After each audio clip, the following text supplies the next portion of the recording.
Let's continue where we left off last session. So we'll do a recap. I'll go over to the map of Baldur's Gate, and then we'll just sort of take it from there. Currently, you guys are at Sorcerer's Sundries. So last session, you had finally finished clearing out the bathhouse dungeon, the lair of the cultists of the Dead Three, and you destroyed their three leaders: the leader of Merkel, the leader of Bane, and the leader of Bull. You'd taken down these leaders, and you'd met Mortlock Van Thamper. He told you that his family is funding the cultists, and he told you that he is sort of somewhat disowned from his family. After all, they actually tried to kill him. He was in the midst of almost being killed when you guys encountered him. So working together with him, he told you that his two brothers are both basically involved in what's happening with the cultists. His brother Emmerich, who works and lives at the Low Lantern, working as a money lender, is sort of like the master of coin for the house family, and he's the one that oversees all the transactions. And his other brother, his oldest brother Thirstwell, is sort of sickly, and he's bedridden, and he just pretty much never leaves his bedroom, and he's located at Van Thamper Villa. So immediately upon completing this mission at the bathhouse, you're left with two leads. Again, the goal being to wipe out the cultists of the Dead Three. While Mortlock was quite certain that you've pretty much dispersed them, of course, with the coin still rolling in from this noble house of patriarchs, someone is going to step up and take on those roles, those leadership roles within the cult. So I need a sort of nib it in the bud, sort of cut the throat of this beast to make sure it dies.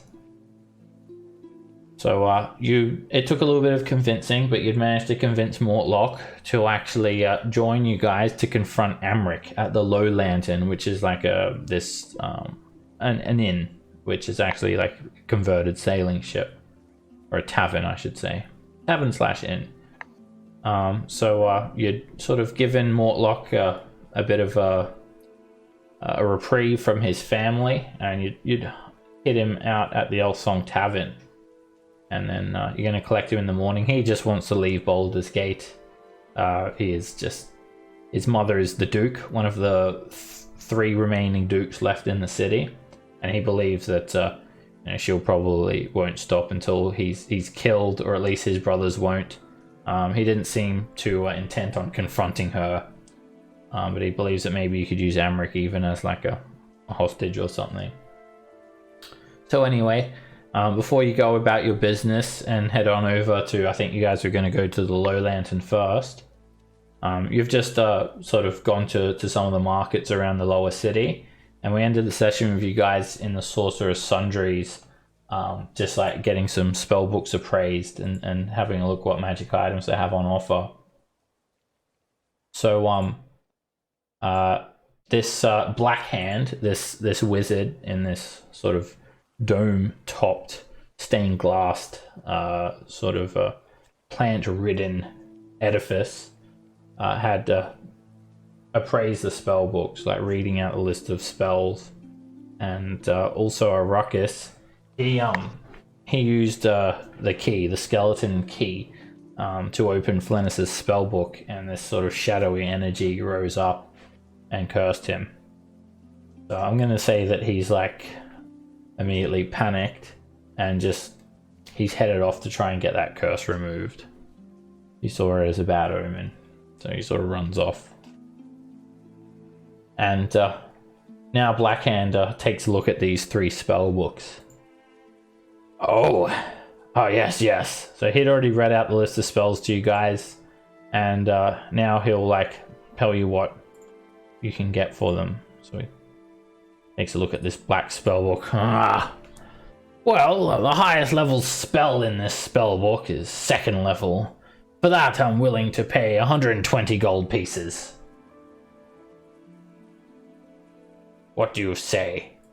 How many spells are in the book? That doesn't matter. What matters is the quality of the spells in the highest level. That's my grading system. Well, I think you can do better. I think you cannot even read what's in the spell book. So you're taking my word for it? Exactly. And with trust, I'm sure you can do, a little better. Like 25? I keep only limited coin on me for such purchases. And you can make a... Ed, can you do me a favor, please, and change your Roll20 name to your character's name? Just so it's like there on the screen. And then you can put your preferred name in brackets afterwards. Or your out-of-character name, if you like. There you go, just put Ravenhead. You need to click the save button too. Otherwise it won't show up. Wait, did you do that on your character's name? What's that? No, I did it on the Roll20 chat. Alright, click the save name button, otherwise it won't update because it's still showing your name as Ed. Alright. Let me try it. Alright, so also There we go. you can make a yeah, there we go. Alright, you can make a persuasion check to try and raise his temperament. Alright, now your wall of fire. Alright, I always leave a little bit of wiggle room, and he slams his blackened hand down on the bench. Again, his fingers look like blackened dried chilies all wrinkled up, and you can't even tell where his fingernail starts and it ends. It's just all sort of all conjoined into one. So it taps it on the table. Alright, I'm willing to meet you at 125 gold pieces, but I'll have you know, this is coming out of my capacity to purchase such items. So he purchases that one from you for 125 gold pieces. Awesome. Alright, let's continue business. Now, this red spell book. Never been a big fan of trees, but we keep them around because of apparently oxygen is good. I don't know too much about that. I've never had a problem with lack of oxygen. I can't really give you much for this. The highest level spell is a first level. I'll give you 20 gold pieces. Or a potion of healing. Ha! Ha ha ha! Fool! Do you not know my prices? They're clearly displayed here on the cabinet. A potion of healing is worth twice that. Take it or leave it. But you can make potions of healing easier than you can make gold. My time is worth far more than wasting it on brewing up a few low-level potions. That's what I have all of my disciples for. The apprentice, that's an apprentice's job. Alright, 25, I guess. I said 20, but fine. And he slides over 20 gold pieces with his black hand. 25, sorry. And he pretty much purposely makes sure that his like withered black hand sort of touches your hand a little bit. I caress him. He pulls it back quickly. No one's ever done that before. Then he takes a look at the Umber spell book. Again! Peasant spells! Why, I was casting cantrips more powerful than this by the time I was in my tweens. I'll give you 25 gold pieces, and this is not negotiable. Take it or leave it. My patience grows thin. 24. Like your life expectancy in this place if you continue to haggle with me. 24. No, I'm firm. I said 25. And I mean it. 24 and a half. Alright, fine. 25. Alright, gives you 25 gold pieces for the Umber spell book. Now, This one, I saw some spooky stuff come out of it. Your friend, he ran in fear! Well, I'm not a scaredy cat. Let me take a look at the spells contained within now. Burning Hands, Detect Magic, Ray of Sickness, Shield, Misty Step. Oh! Did this spell book belong to a necromancer? I see Animate Dead in here. Huh? Foul things wander these streets at night. Spells such as this can contribute to it, so it's best that they stay out of the wrong hands. And then he sort of taps his black hand on the table again as he says hands. And then he just sort of traces his finger over the runes written in the magical link within the spell book. Listen, my coin grows thin, as does my patience. I'll give you 150 gold pieces for this. And that's only because your friend has obviously taken any curse out of it.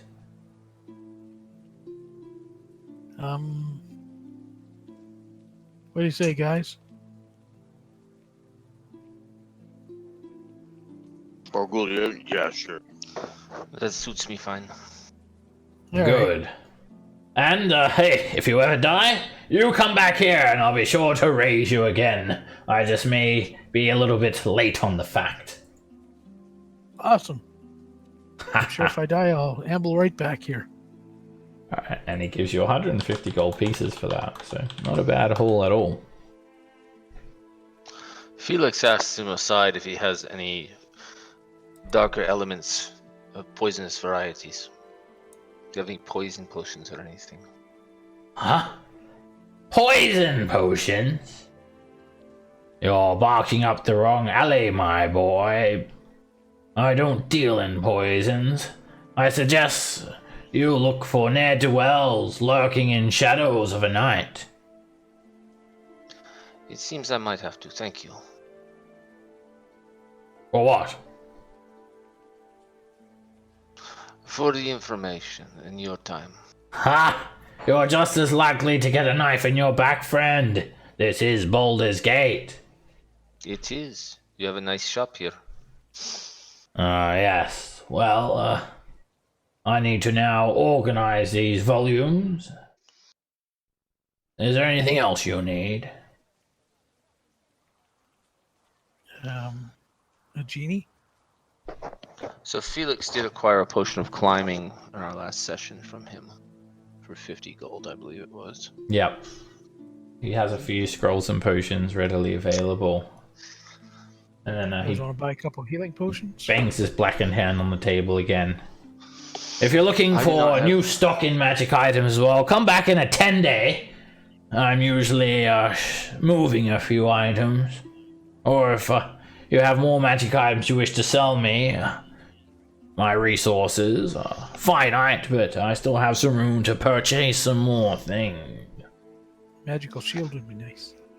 Ha! I do not. I am not carrying any healing potions in my inventory currently. Alright, how much did you say healing potions were? 25? Regular healing potions are 50 gold each. And greater healing potions are 250 gold. How much does the greater do? 44 plus 4. They're quite expensive. Yeah. A little bang for the buck. Yeah, they take a week to brew, that's why. Yeah. Right, so what do you guys want to do? You want to buy like 4 or 5 potions? If you've got the coin for it, it seems to make sense at this point. I got a bit of coin, so 50 each, you said? Yep, 50 gold pieces per potion. Let's get 6 of them then. Okay, does he have 6? Healing potions, yeah. He always has a couple of dozen. They're quite popular in Baldur's Gate. When you get walking down the street and suddenly get stabbed or something, or go for a drink at the bar and end up having the flagon sort of shoved down your throat in not a nice way. Yeah. Alright. Deduct 300 gold and add 3 potions each. Oh, sorry, 2 each. I'm bad at math. Leave me alone. 3 each. Sounds good. 2 each. 2 healing potions. Okay. All right, and they're just a little red vial with a label on it that just says potion of healing. Like literally is labeled potion of healing. It sort of shimmers a little bit when the liquid is agitated. Awesome. All right, then. Well, come back. The Sorcerer's Sundries, if you're ever in need of some curio or a dweemer or two. I could go to shake his hand and say thank you. Oh, again, with the whole come back in a 10-day thing, I'm presuming Baldur's Gate will still be here in a 10-day, from what I've heard. El Terrell is nothing but a hole in the ground, and Baldur's Gate is to follow. And what do the Flaming Fists do? They don't even have a leader during these dark times. Well, I'm going to set a contingency for myself. If I die, well, I'm going to make sure I'm animated again. You can't kill what's undead. Unless you just kill it again. But anyway, I have much to do. Goodbye. All right. So you guys want to head down to the moneylender, take care of the brother, to the low lantern? Sure. Yes, we should go investigate that. Okay. All right, you guys head down to the Low Lantern with the intention of swinging by the El Song Tavern and picking up Mortlock. It's quite early in the day, and there is a very thick fog which has barely receded through these twisting, winding streets of the lower city. Everything is sort of lightly obscured, and like in some instances, the fog is so thick it seems to actually get thicker the closer that you move to the harbor. It's so thick that your visibility is limited to about 10 feet. People are just sort of rapidly coming out of the fog and passing by you unexpectedly. But some of the streets where there has been a bit of a wind funnel are clearer than others. And you just head a block away from Sorcerer's Sundries, and you're about a block from the El Song Tavern, when suddenly you hear people screaming bloody murder on the streets. Just sort of around the corner from this sort of area where you are. There's a few shops and warehouses about, and yeah, what do you guys do? You can't see what's happening yet because it's sort of around the corner, but it's raining, and yeah, the sound, the shrill shriek just sort of travels through the wind. I'm going to send Bims to take a look. Okay. Bims comes out of his pocket dimension, and he flies off away from you, and looks like Nico's here. I've just heard from Zygon, he's still away, so he'll be back next week. So as Bims flutters off, I'll move you guys over to a map. What does everyone else do? You said this is around the corner that we hear this? Yeah, so you guys are just sort of heading this way up to the north, and the scream's coming from like around the corner to the northwest here. It's pretty close, maybe a street away. Hang on, guys. I'm listening, and I guess insight to see, does this sound like sword and shield combat, a brawl? There's a horse loose and people are screaming and running away from it. Make a perception check. Alright. And are you taking a look through Bims's eyes, Raven? Yeah, I am. Okay, Yep. I'll give you control of like his vision so you can see what he sees. It's like, it's daytime, so it's not like dark by any means. Alright, so you sort of just, your eyes just sort of roll back in your head there, Raven, and your actual senses are cut off from you. But you use Bims as a conduit, and then you can see through his eyes. Okay, guys, there's like 7 or 8 baddies ahead. Alright, so as you're relaying that information, Bargle, you're listening intently, and you just hear like the screams of of a woman. There doesn't really seem to be the sound of any like combat going on. Just a woman just screaming, "Help! Please help me!" And then just the sound of like someone hitting the ground quite hard. So, I we're asked gonna go put our Raven. noses in? Go check it out. Who are these? What are these people wearing? Who are they? Alright, you guys run forward. Sorry, Ender, do you mind going on push to talk, please? Your mic's coming through. Double speaking. Alright, yeah, Raven, I went black. yeah, let me fix up your vision. So just keep in mind this is all happening simultaneously. Bargle and Nico run forward, and then Raven, you can sort of return back to your own vision. Vims will just be a little pseudo dragon fluttering above the ground. And when you guys round the corner, you see a number of cultists. Some cultists of all three factions: Bay Knights, Ball Lights, and Necromites. They're just out here, just in the open, broad daylight on the street. And these two filthy Necromites, they have this woman. They both have one hand on her arm, and she's sort of screaming. They've lifted her up off of the ground, and she's sort of kicking her legs about as rain sort of patters down on her. And you see this halfling man sort of, he looked like he attempted to stop them. And a Bay Knight, she's just, here's a handout of them again, by the way. She's just taken her mace and just clocked him over the head with it. His head hits the ground and blood just starts to make its way through the cobblestones of Baldur's Gate, mixing in with the rainwater and blood.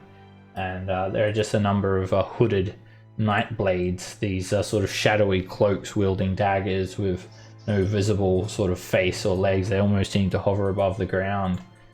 And one of these Bay Knights also has a long bow in her hand.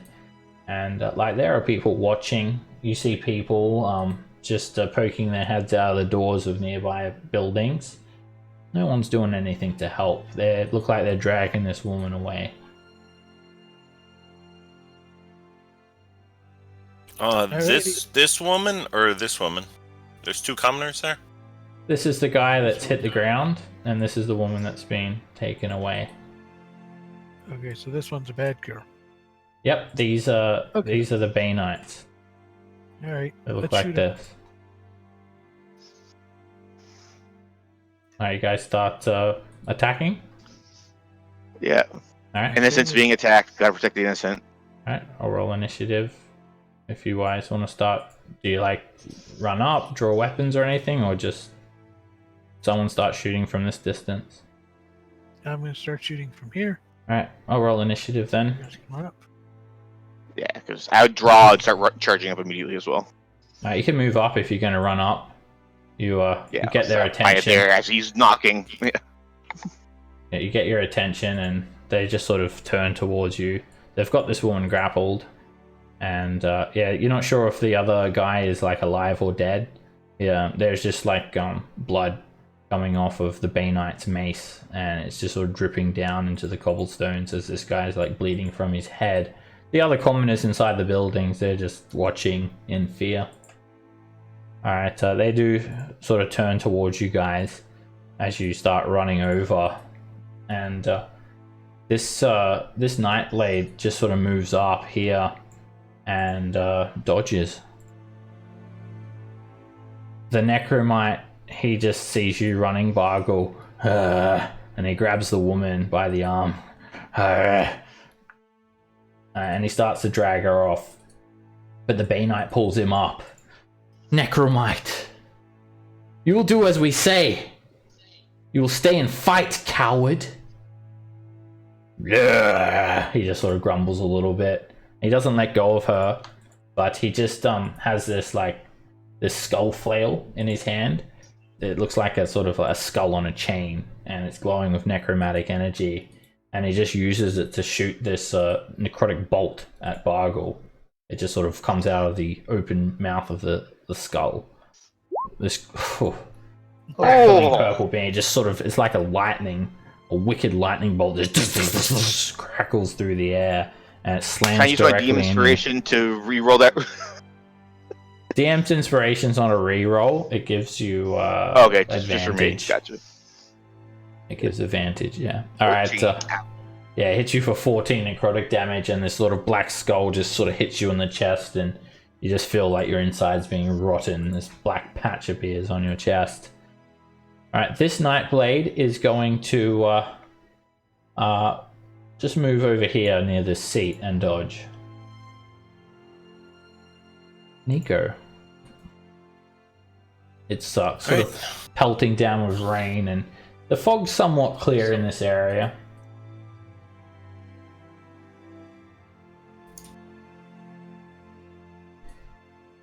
Let me see. Guess I have to go up a bit. I'll run up over to the side over here, and then I'll call forth puppers into. Hold on, I gotta make sure. Is that within 30 feet? Sorry. Yeah, that's 30 feet. Okie dokie. And then he goes poof when he comes in. So let me roll that. Alright, there's just like an eruption of fire that just sort of explodes outwards from that area. And was it 10 feet? 10 feet, yep. I don't know why everything can't click. Click it. Oink. Alright, deck save. Alright, the 11. Necromite, he just sort of visibly gasps. Oh! Seems quite frail and cowardly. He sort of holds up his arms, and he managed to sort of dive out of the way of that. And then the Bainite, she sort of looks down at it, and she has advantage due to her tactical discipline. She tries to interpose her shield, and she does. The fire just sort of erupts over her shield.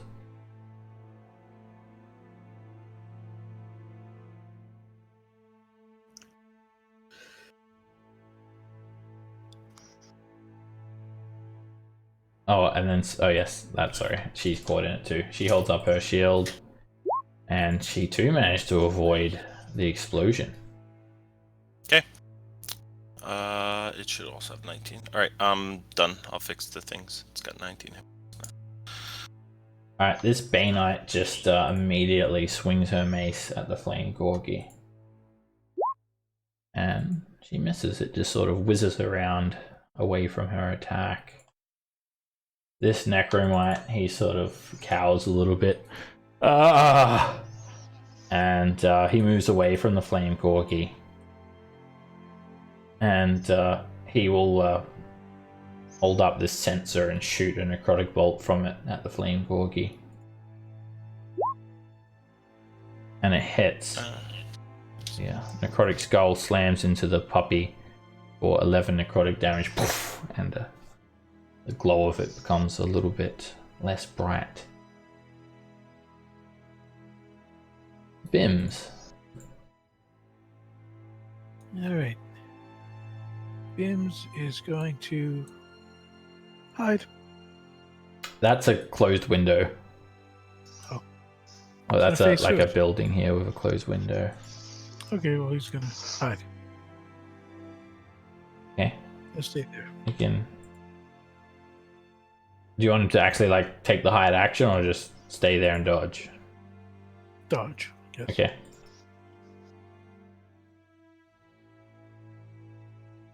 Alright, I'll end his turn. Alright. Alright. This Bainite looks over and she sort of yells out, "Positions! We know how to deal with these rabble." He looks around, sees Bargle's flaming flaming fist badge. Ah! Flaming fist! Let us show Baldur's Gate that the flaming fist cannot save the city. How disorganized they are. And she just steps back and she just knocks an arrow and just draws right back on her longbow, but does not shoot. Raven. All right.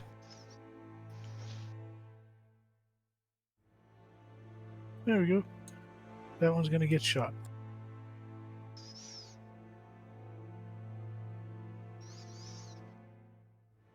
Back to my regular page here.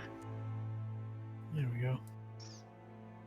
Alright, you 14. fire an Eldritch Blast at her, and she just holds up her shield. The Eldritch Blast just dissipates straight over the shield and misses her. Alright, Felix.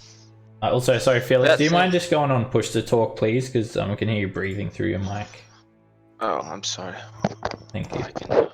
I can avoid doing that in the future by just muting it while I'm not speaking. Alright, thanks. Yeah, I'm going to move up here. I don't believe that this Fist of Bane is attacked yet. This one? Just shot at. No. Yes. So I believe I get advantage on my attack roll. Yes, because you're assassin, so you have advantage on anything that hasn't acted yet. So I am going to pull out my short bow and shoot. That misses her. It Misses her. just bounces off her shield. She uses it to cover most of her body. And I am going to take cunning action to do nothing else. And that will be my turn. The Bay Knight smirks and just rushes up here. Puts herself in between Nico and Bargle, and she just really holds that shield up. When you look at her, you do not see an opening. It's just armor. Chainmail, shield. She's incredibly hard to hit. She dodges.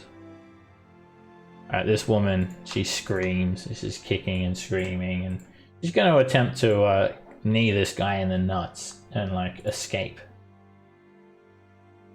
Yeah. And he just gets it right in the nuts.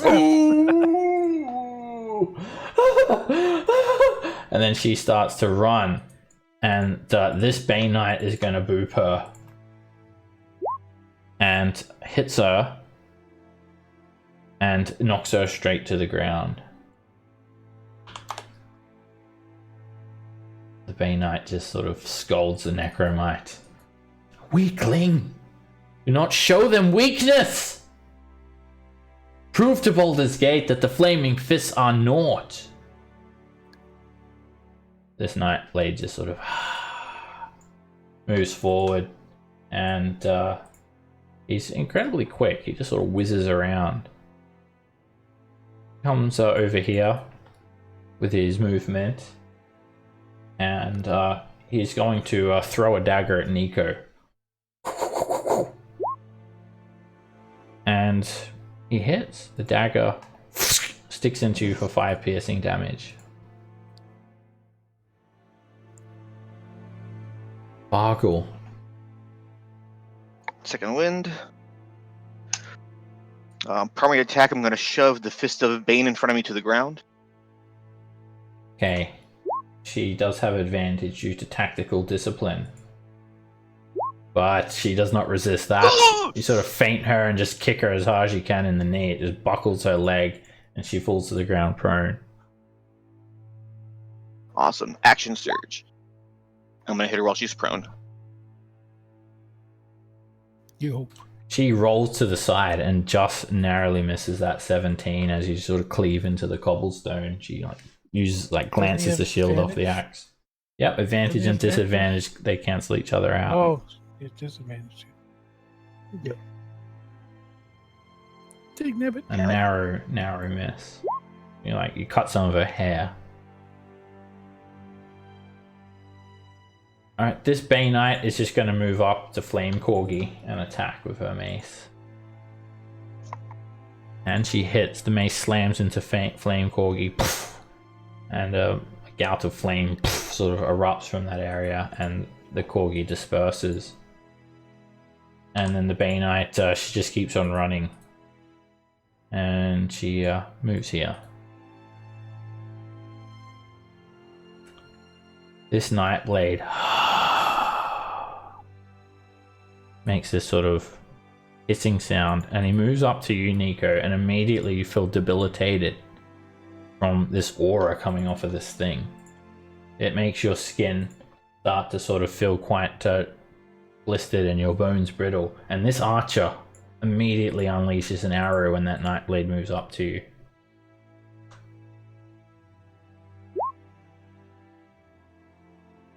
This is going to hurt because you're vulnerable to this damage, Nico. You're hit for 14 points of piercing damage from the archer. And then the Nightblade continues to dodge.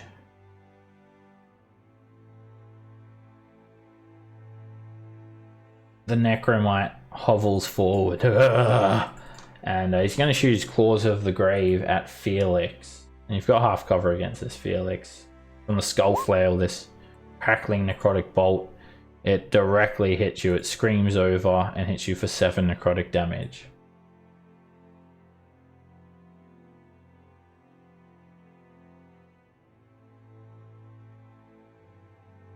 This Nightblade is going to move up, and he just runs straight up to you, Nico, with alarming speed. And when he gets to you, he takes his wavy dagger and tries to stab you with it. And it's a narrow miss. Nico.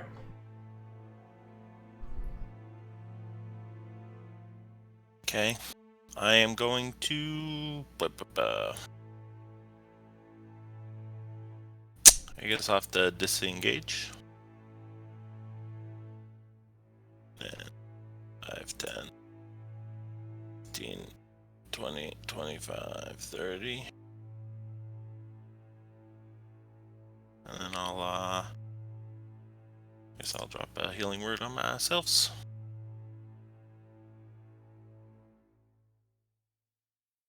Alright, you withdraw and start to feel a bit better. Most of your visible injuries have healed over. The Bay Knight cowers. Well, not cowers, she sort of chuckles, I meant. People of Baldur's Gate, do you see the incapability of the Flaming Fist? There's no one to save you! Starts proclaiming in the street. And she just sort of tries to chase you guys out. She runs straight over to Bargle and attacks with her mace.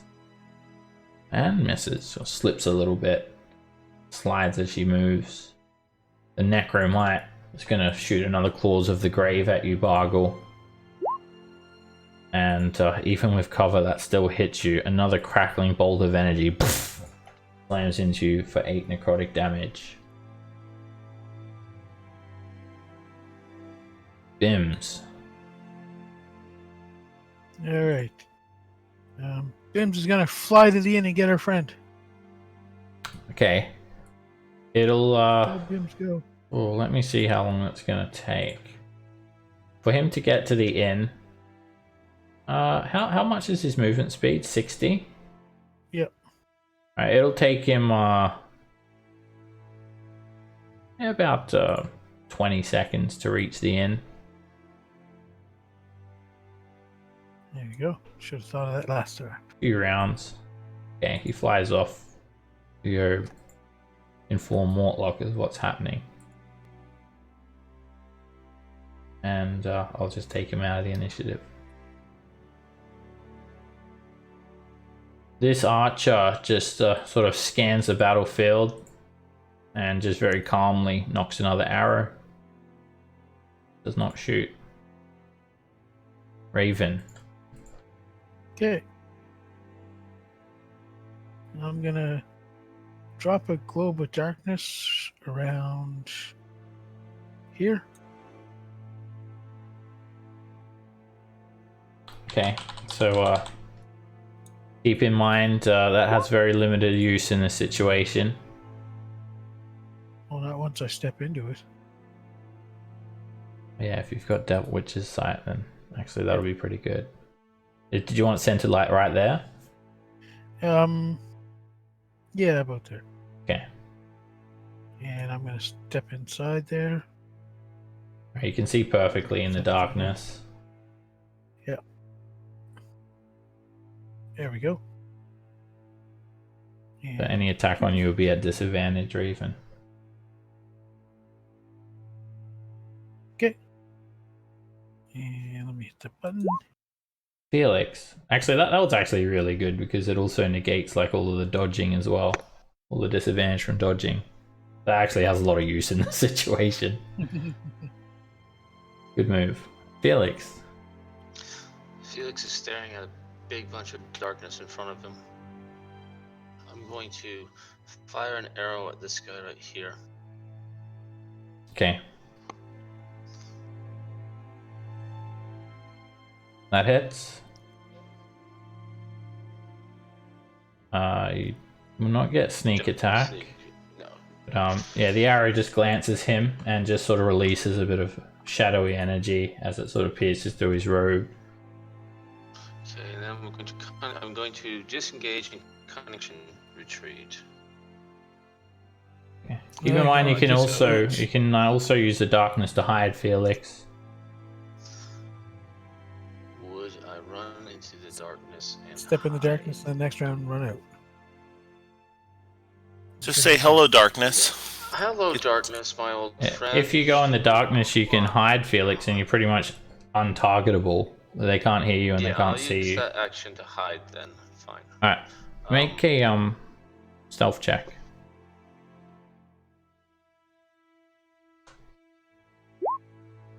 Alright, so anything with a passive perception of 20 or less, they've got no idea where you are. Good enough. Alright, this Bay Knight gets to her feet and she just sort of screams, "Kill that! Who brings the darkness?" And she's just gonna like run into you, Raven, and swing at disadvantage. You sort of see her incoming attack. And 20 is a hit. Alright, she hits you for 9 bludgeoning damage.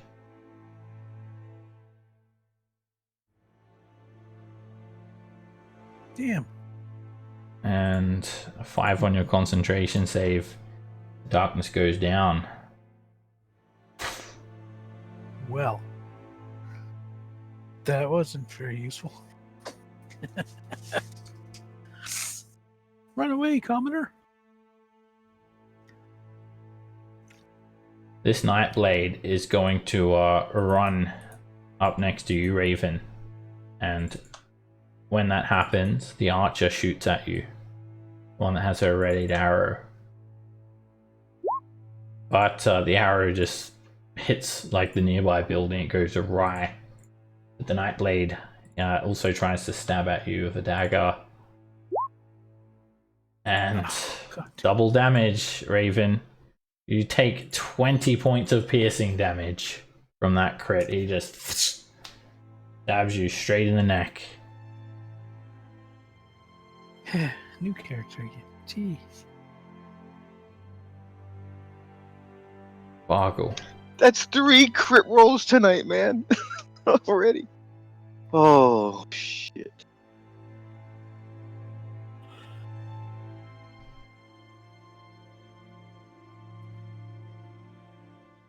Am I able to grab Raven as a free action? Grappling is an action.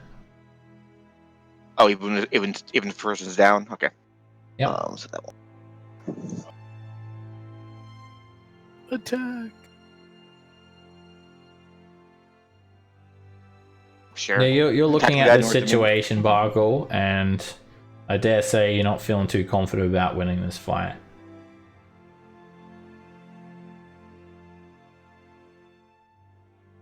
Honestly, I would run away in this kind of situation, but I think would Bargle actually run away or not in this? His friends are fighting by his, essentially by his side. He might run away, might not.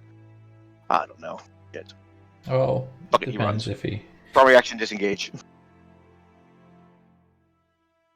He's here for a different mission. Okay. You didn't know Raven very long anyway. Alright, the Bay Knights just smirk. And she starts sort of proclaiming. And just sort of holds her mace up. And it just starts pretty much proclaiming in the street. See, Baldur's Gate! Flaming fists have failed you! It's time for a new era! And she just sort of doesn't continue attacking, just sort of dodges. Like she's ready to defend herself. And the Nightblade just it just sort of hisses around. I was trying to scare people. And the Necromite, he goes over and grabs this woman, and one of the Bay Knights yells, "We need her alive!" And he actually tries to stabilize her. And he does. This Nightblade just sort of hisses around you, Raven. And the Bay Knight sort of yells, "Leave him to bleed out. Let the others see what happens when they put their trust in the flaming fist." The Bay Knight seems to be sort of calling the shots, and this Nightblade just dodges. Nico.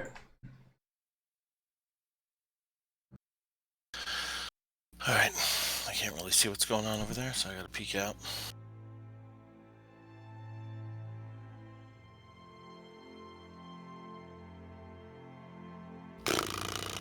Yeah, it looks pretty crappy over there, not gonna lie. From what you can hear, the Bay Knights feel like they've already won the fight. Well, they probably have.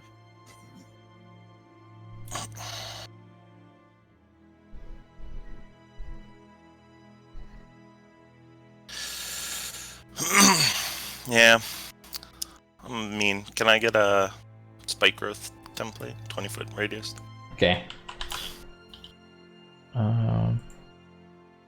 Do I not have one? Alright, let me get a similar one. 20-foot radius. Yeah. I will give you this entangle one, and we'll make it a lot bigger.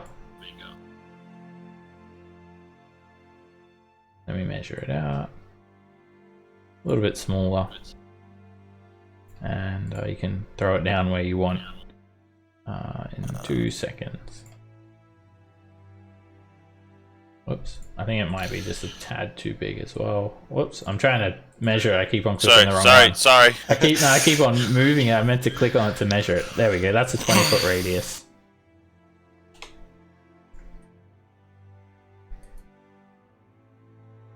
Does that catch Raven too, or? That does definitely, yeah. So I want to get one over then. Okay, that's And good. does that but that doesn't have the second Nightblade in there, right? No, doesn't have that guy. Okay, that's fine though. Alright, spike growth. So a heap of sort of visible thorns just sort of rise up from the ground. Area is difficult terrain, and if a creature moves in the area, they take 2d4 piercing damage for every 5 feet that they move. Immediately, they all just sort of screech. And the Bay Knight yells out, "They continue to oppose us! Let us set the standard that only death will become of those who oppose us!" And this Bay Knight just takes a run for it. Doesn't really notice you there, Felix, because you're still so hidden. And provokes from you. And runs straight past you. Do you want to take an opportunity attack? I will take an opportunity attack, despite my slightly concealed position. Alright, you have advantage. And you crit her.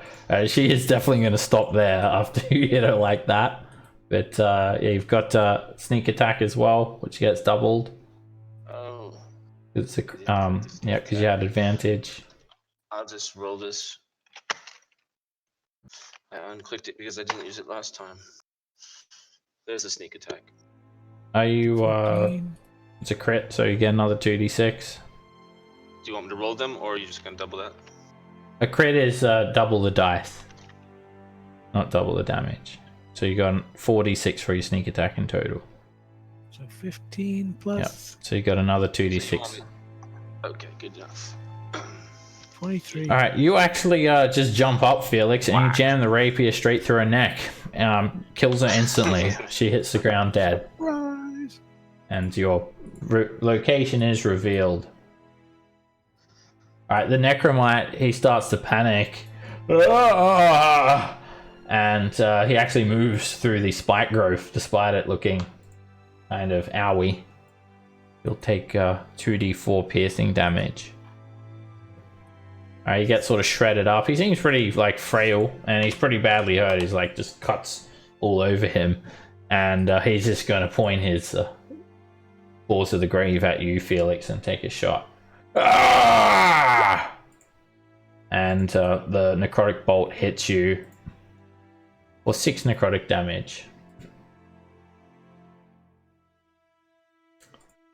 Alright, the archer, she readies an arrow and sort of yells out, "Nightblades, get in there!" And she just like readies another arrow. The Nightblades to like obviously get close to people, so they're vulnerable to the damage. Raven, make a death saving throw. Have you already sold your soul, Raven? Not yet? Not yet. Okay. Knight's still young though. The knight is still young. Alright, roll a death save. That's a failure.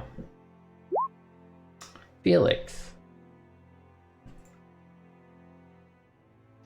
Okay. I am going to take a potion of healing and dump it down Raven's throat. And then I am going to... That's kind of a waste. Well... Thank me later. Alright, So that's going to do that. 2d4 plus 2. Who wants to roll that? Yeah, I'll Then- roll it up there and let him I'm continue. going to disengage and cunning action, dash away. Disengage is your cunning action. So you can... Thought I could action move plus 1 extra bonus action. You can, so you gave him a potion, that's your action. That was a dash. And then you can disengage, like with a bonus action, and then you can move. And then I can move. That's what Yeah. I meant. Yes. Same Yeah. result. Yes. Well, no, dash is double the Yeah, movement. dash is so double It's a movement. thing. Okay. What I meant to do is You meant dash as in not the move dash, but dash as in move away quickly. Yeah, got ya. I'm just getting the heck out of there with my I believe that's 25 feet. So I can move right there. And Okay. that seems about right. Alright. Alright, this Sorry, Bay Council. Knight sees you open your eyes, Raven, and just smiles at you, and then just whacks you with the mace. But misses. You manage to just sort of draw your head back out of the way.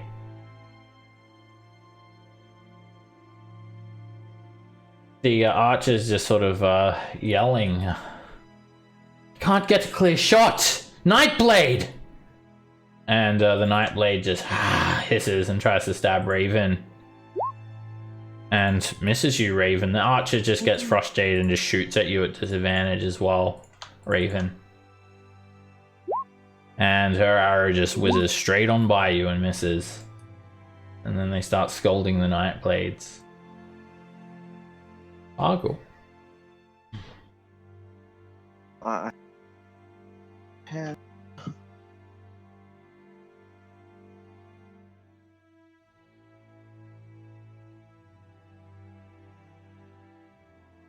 Dirty, I'm gonna attack the Nightblade to the upper left.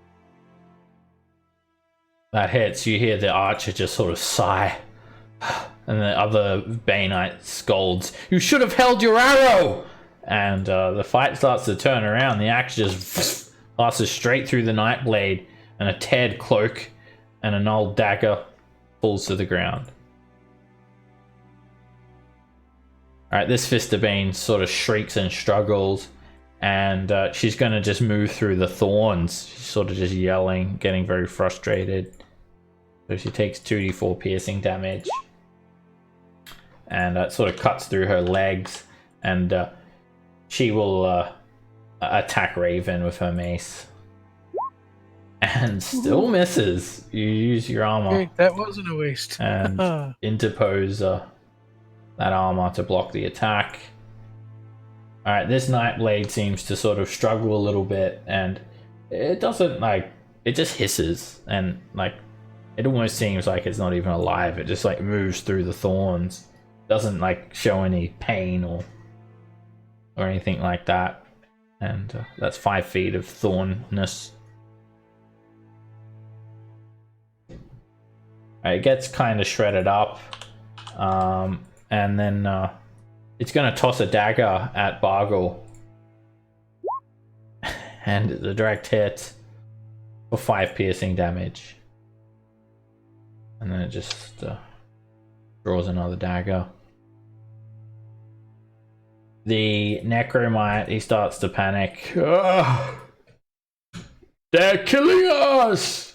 And he holds up his skull flail and shoots a Claws of the Grave at Bargle. Misses.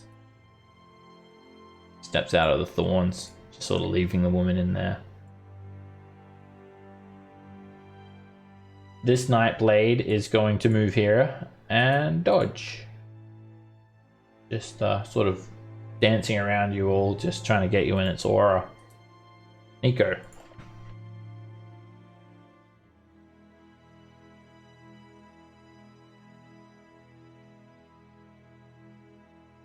You see a couple of the common folk like witnessing the fight from like frighteningly from inside their buildings. One of them sort of looks at you and she's just sort of praying, and she's like holding this necklace with a gold coin on it. Alright, I'm gonna drop under this fist, the leftmost fist. I'll just drop a bonfire under there. Alright. A fire erupts from underneath her, and she's gonna just like point her shield down. Does that lose your spike growth? Oh, is this concentration? Bonfire is concentration. Yeah, I wouldn't.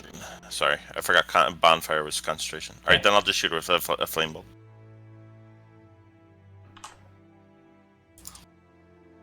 And I'll miss. It does miss. So I got 10 left. Okay.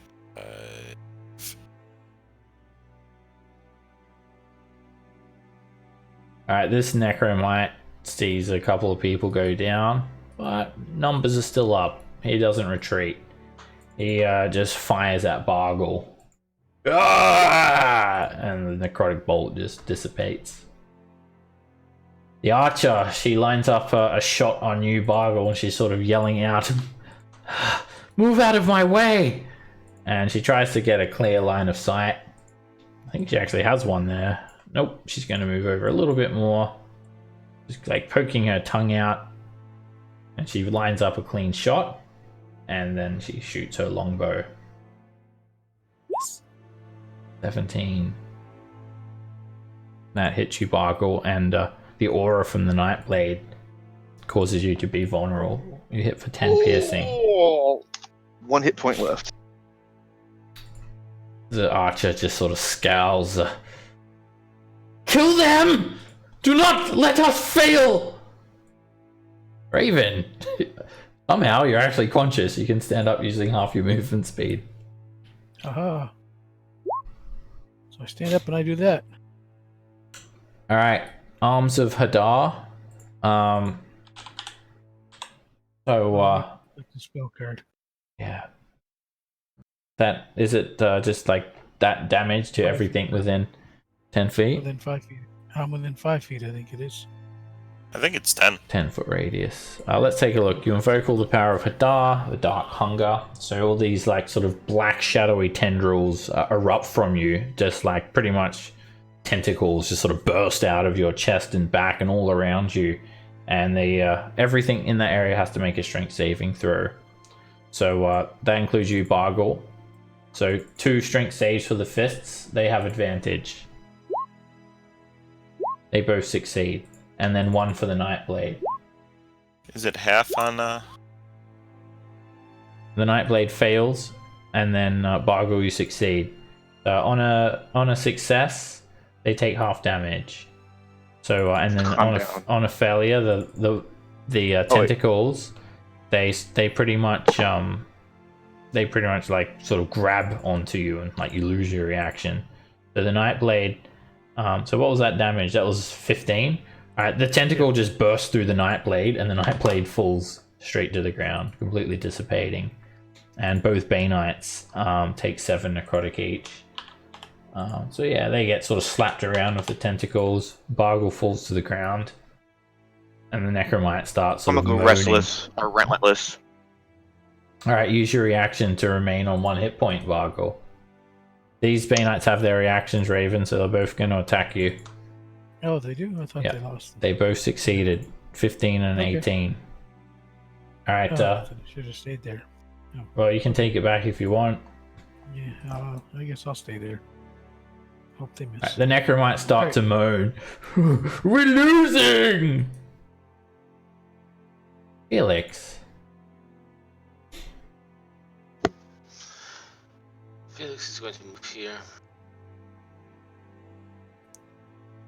That's like the roof of a building, so you can... I understand. Sure. And he's going to fire an arrow at this Fist of Bane right there. That's a hit.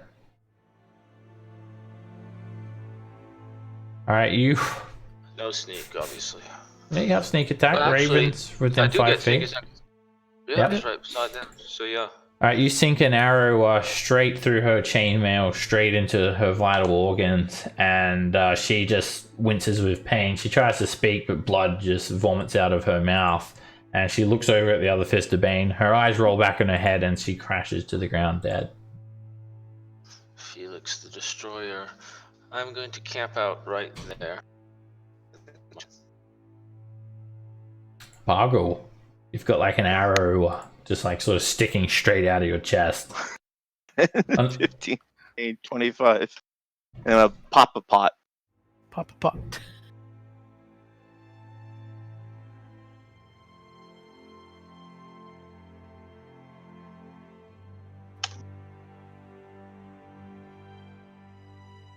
Alright, you rip the arrow out and drink the potion and sort of drip some down on the wound, and it just sort of scars up instantly. But the other one sticking through your neck is still there. this Decoration. This Banite starts to panic, and she sort of starts scolding the Necromites. Necromites! Do not flee! We have the advantage! And she's going to just swing at Raven. We And have a miss. Necromite sandwich. Alright, the Nightblade just like runs at you, Raven, and he moves 2 squares through the thorns. And he just gets shredded. That's 3 squares. Uh-huh. And he just, like, just a black cloak falls to the ground, and Dagger just rolls along the cobblestones. You were saying? Alright, the Necromite, he just finds himself outnumbered, and he runs off. Heads off somewhere to the north, deeper into the lower city, and dashes away, disappearing into fog. Nico.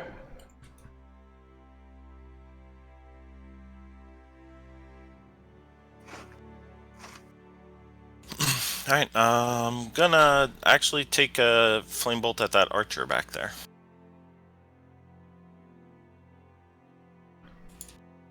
That is a direct hit. Good flame bolt. It slams into her. She's like, looks like she may be like in the process of strapping a shield to her arm.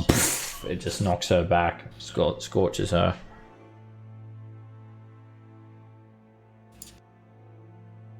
Alright, the Necromite, he just books it as well. He actually moves 1 square through the thorns. And he gets shredded up, doesn't drop, and then he just like runs through an alleyway and runs away, moaning. Alright, the archer just drops her shield on the ground, and sort of, she looks quite angry, almost becoming like a little bit reckless.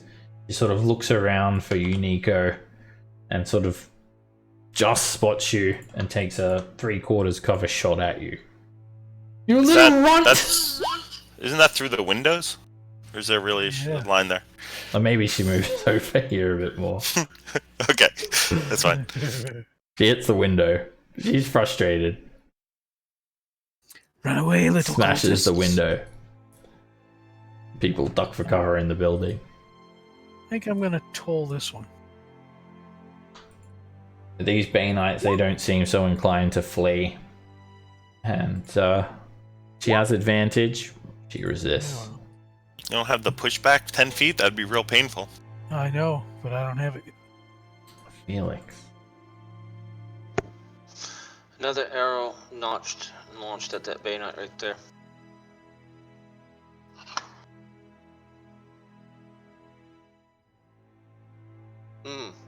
Bowstring snapped. Oops. The bowstring doesn't snap, but you just sort of sink an arrow like into the corner of the building. Too bad Bargle ran away. I was gonna heal him. Yeah. I think I'll camp out right there. Bargle.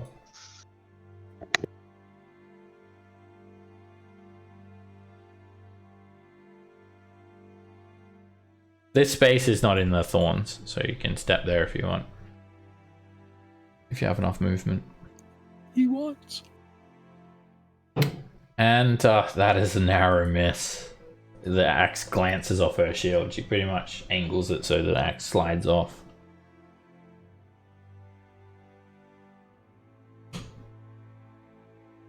Did you not use your action surge? I believe he did. Oh, sorry, I was muted. You missed what I said. I was like, damn it, I can't believe I missed you. I want to use my inspiration this time. Inspiration is advantage. You gotta do before. Yeah, not a reroll. Does the 18 with advantage? Alright. Oh, okay, yes. So, Oh, I'm sorry, I didn't realize that, because I thought that would be kind of cheating, because if I knew the second number was the hit, me saying using my advantage would mean I knew I was going to hit. did you intend That's to why I rolled use the second the time. inspiration? Oh, no, yeah. Then, yeah. But yeah, once I missed. Yeah, once I Yeah, missed. the inspiration, it gives you advantage, so you need to do it before you roll. And then, yeah. Okay. And Oh, then sorry, I make- didn't understand You that. make Okay. room for getting more advantage if you use it, so. If it's good for if you really want to make sure you hit. So yeah, 17 is a miss. End of turn. Then I'm done.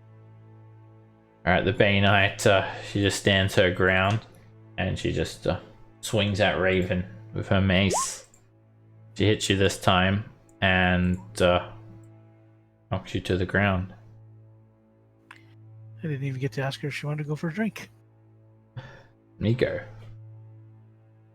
Bim should be back soon. Okay, I'll go to Bims here will be and back, but yeah, Mortlock's going to take a lot longer than Bims. I'll take a plink at that archer again. Okay. The Misses. plank misses. And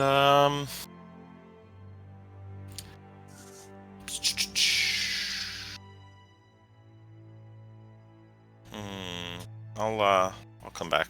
If he drops, I'll can heal him next round. Alright, the archer. She is going to take a look here. She's going to just take a shot at Felix. Sort of returning fire in that direction. And the arrow just hits the roof of the nearby building. Raven, make a death saving throw. Woohoo. Oh! Oh! And you defy all odds. You open your eyes. The Bainite's like not really sort of looking at Bargle, and yeah, you can use half your movement to stand up and take your turn. I will stand up and I will. Damn. Let's see what we got for spell. Eldritch Blast would be disadvantage with her. Would it be disadvantage against the archer? Yeah, because the Bainite's like up in your face. Alright. Then I'll toll the Bainite. Okay, she does have advantage. Yeah. And she fails. She just sort of shrieks, and she grabs onto her arm and like just pulls her glove off. And her hand, it looks like you're back at the Sorcerer's Sundries. Hands are necroserized, if that's a word. It's all rotten. Felix. Seeing all the action transpiring, I'm going to move up here, get a cleaner shot at that archer, which I believe that gives me. You'd say that. Yeah. And fire. Sweet. You know, glass, you might not have experience with it, you can't fire through it. I guess not. There's another arrow through the corner of this building now. Either rolling really excellently or just crit failing. And I'm going to use the rest of my action to move over here out of her line of fire, or direct line of fire at least. Vargle. Oh! Guess I finally got mad at it. You know, chopper in two. Jesus. That's exact. Like, you hit her so hard, it just cuts through all the links of her chainmail, straight through her torso, and out the other side. And the top half of her just sort of falls back onto the ground, and her legs are still sort of standing there with her tactical discipline. So never mind that drink. And the archer, she just like lifts up her eye patch to like see if she saw that properly, and then she puts it back over.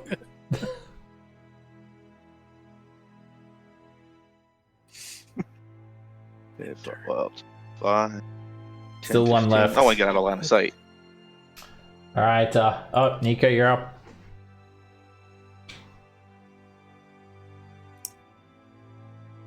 Alright, I'll come over to here, and I'll try and hit the... Wait, how far am I? Where's my measury? Alright, I'm gonna Ray of Froster. And I still miss. That is a mess. Alright, the archer just rapidly Run away. starts knocking arrows. She does not run. And That corner of the building. she sort of fumbles the arrow on the ground, scolds herself. Discipline! Quickly, like, tries to grab another one. Raven. All right. You know what? Just I guess we're gonna range them. So, see, she was 50 feet away, so that's a toll range. I think I'm gonna toll her. Well, that Okay. sucked. With advantage, she fails, and yeah, she sort of coughs out some black blood as she fumbles with that arrow. Felix. I'm gonna move to there. Move so I get a line of sight on her.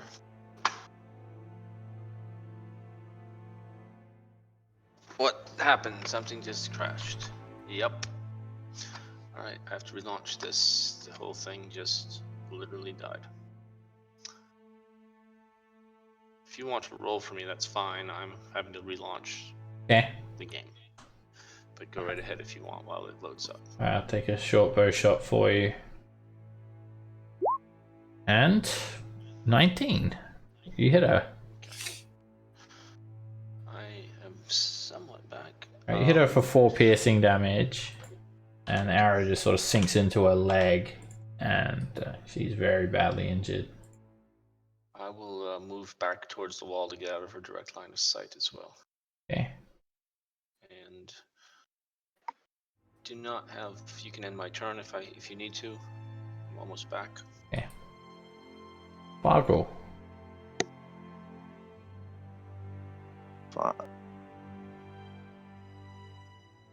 15. That's a miss. 5, 10, 15. This woman, she sort of panics a little bit, and she runs back like further into her house when you... No, you can't see her, but she closes her door. There are people peering through doors and stuff. That's a miss. It's just pot shots at this stage. The archer doesn't look like she's given up though. And she's just going to return fire at someone. She comes around here to get a line of sight, and she's gonna take a shot at Raven. And miss. Being relentless. Raven. I'm gonna take a shot back. That's a miss. And then I'm gonna go into this building. Hi, lady.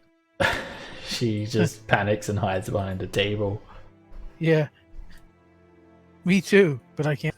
Like someone's little rest station near a warehouse. Felix.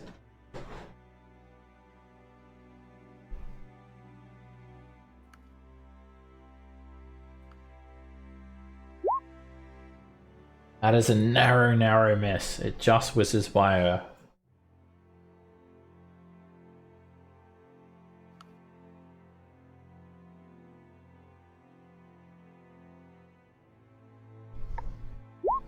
Argle.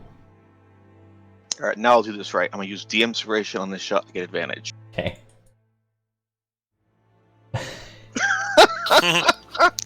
There you go. You Damn get so gods. excited that you point the crossbow the wrong way around. 15. I'll appear inside. Is there a... Oh, is that a window out? Yeah. There is a window. Just go break through people's windows. Alright, when she sees the flaming fist badge, this woman sort of peers up behind the table. A flaming fist! Help me! Nico. Alright, you lob a firebolt at her, but that's a miss. She's gonna run around behind this seat, this bench, and shoot at Bargle. And miss. Surely someone can hit her. We can do it. I mean, I could drop the thing. It's been a lot of rounds. Yeah, Bims is back at this stage and he's like telling you that Mortlock's on his way. Oh, the spike growth lasts 10 minutes. If you can get around behind her, Vim. Alright, that's what he'll do. 14 is a miss. Felix. Can we end this? I am tempted to use inspiration to end this battle. Come on, I'm not using inspiration to do it. That's there a you go. And No sneak. finally you send an arrow with a bit of an arc. It goes up and then down right behind that bench. And you just see her drop to the ground. She's dead. What's this dude here? You damned Is cultist. did he just run away? Yeah, there are people just like sort of peering through their doors and windows, just like watching. Alright, I'll drop the spike growth and go check on the commoners. When you come near, like some of them, they actually like close their doors. Like when the fighting's over, they just close their doors and hide from you guys too. Is she stabilized or? Yes, she's not dead. And this one, Stable. did he bleed out? Let me check. He's actually conscious, but he's playing dead. Please. I have little coin. The woman opens her eyes and she just starts crying. And you feed her the good berry. Here you goes, good ladies. Well, I'm gonna check this group of corpses that are sitting here in this area for anything of value. Alright, sifting through the coin purses first. They have a bit of gold on them. Take a look. In total, only the Bay Knights have gold on them. In total, they have 25 gold pieces in their coin pouches. Sweet. And What about then- that tactical archer that was yelling out all the orders? Yeah, that's included. Okay. Yeah, that's a collection of their 4 coin pouches. And then they have 4 longbows. There are 4 shields with a black handprint painted on them, so they're Garbage. marked as Bainite.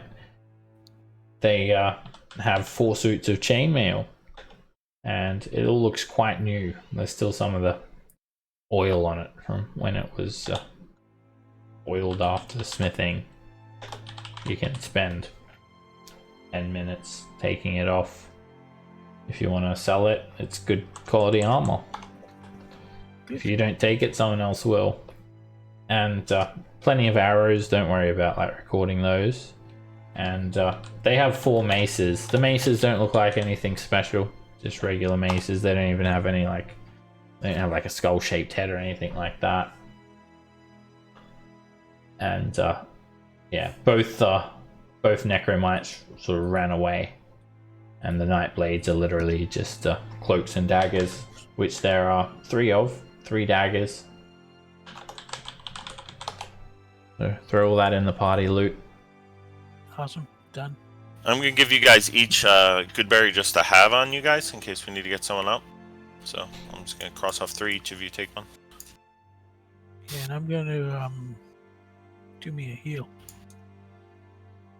For 2. Alright, when you guys like rescue this woman, she's pretty thankful. Thank you. Who are you? Where's the Raven. good? Where's the good guys? Are you just... Oh, thank Lady Dimora that you came.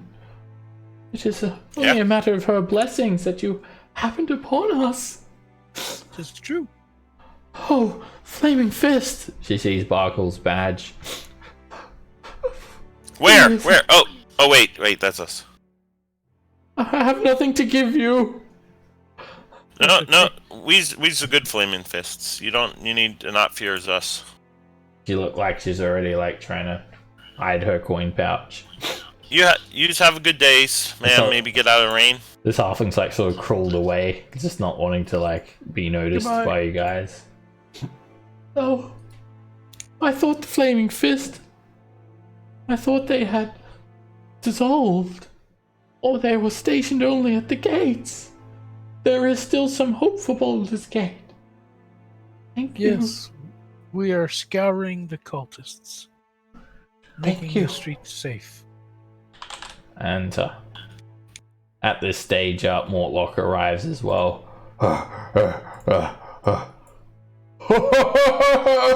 Just seems delighted at all the blood spilt from the cultists. Damn! They got some bashings, didn't they? Yep, yeah, you've they been did. some fun, but hang with us. Oh, We'll damn! go see your brother in a bit. You was looking a bit scratched up in that.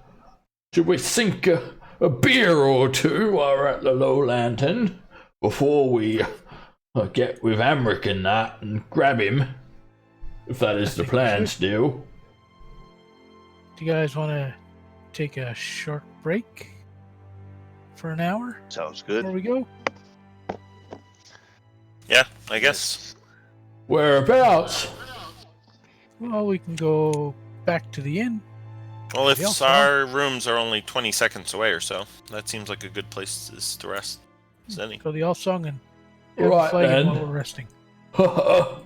Alright, drinks on yous. Yeah. Of course. Alright, you guys drop by the Elf Song Tavern, meet up with Mortlock, and everyone can take a short rest.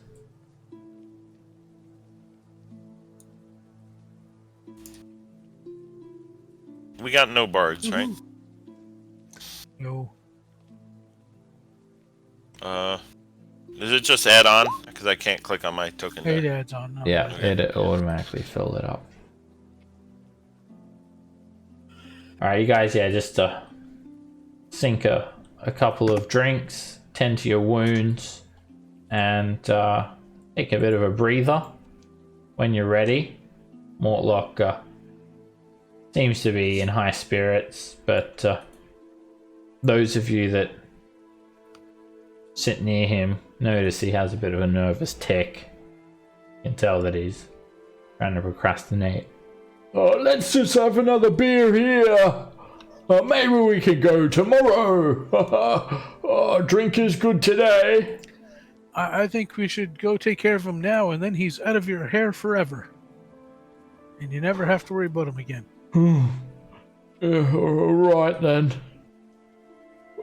Off we go. And you guys head down to the low lantern. It's like 5-minute walk. At this stage, it's closer to noon. A lot of the fog has cleared, but some of it still sort of swells out in the harbour. And yeah, you just make your way down to the low lantern. Still quite foggy, actually, once you actually walk up onto the dock. And you just see a number of green glowing lanterns, sort of dictating whether an establishment is open or closed. There's fog obscuring it, and you can only see it like when you're within 100 feet.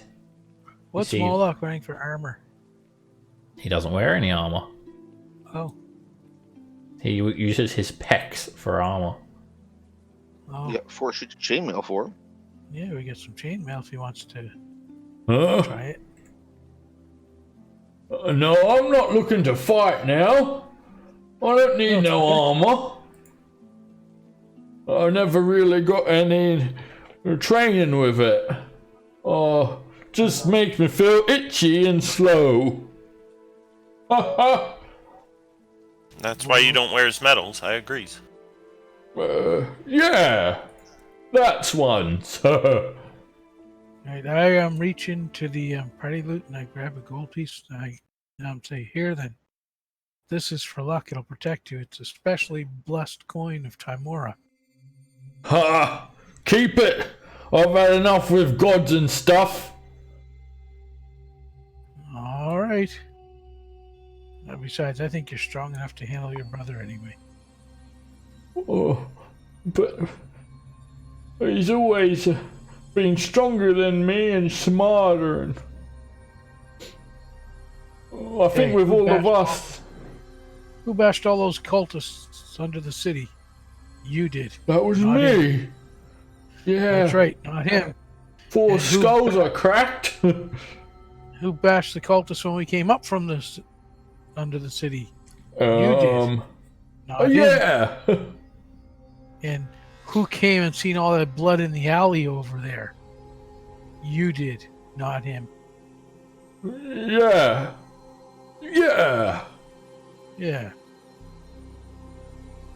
You've sort of put more luck in high spirits.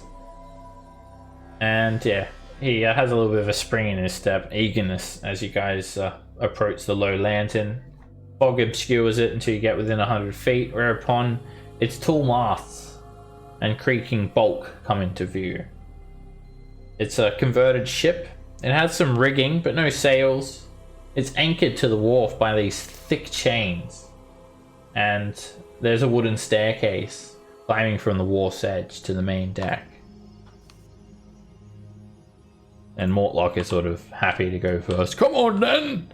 You sort of pass underneath this great chain that sort of looks like it's keeping this derelict vessel afloat, and sort of step down this wooden staircase, or like sort of makeshift bridge. It sort of creaks, and a lantern at the bow casts this eerie green light to signify that the tavern is open for business.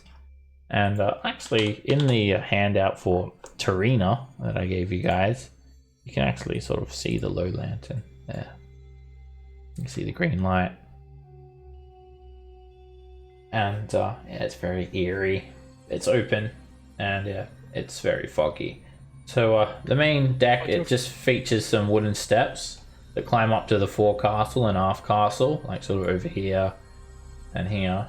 And then there's another 2 sets of steps descending into the ship. So it looks like this is the entrance over here. There is a padlocked wooden hatch filled with crisscrossed wooden beams that act as a skylight for the deck below. And where you stand, you can actually see the tavern proper. It's visible through the hatch below you. You also notice there are 4 dead seagulls just lying here on the deck. And these 2 ravens squawk at you from the crow's nest. a 40-foot climb up the ship's rigging.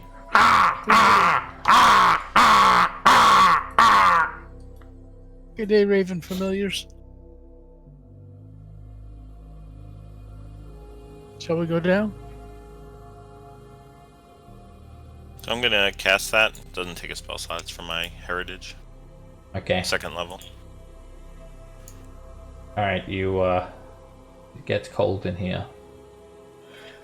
Bird, hold my beer, will ya?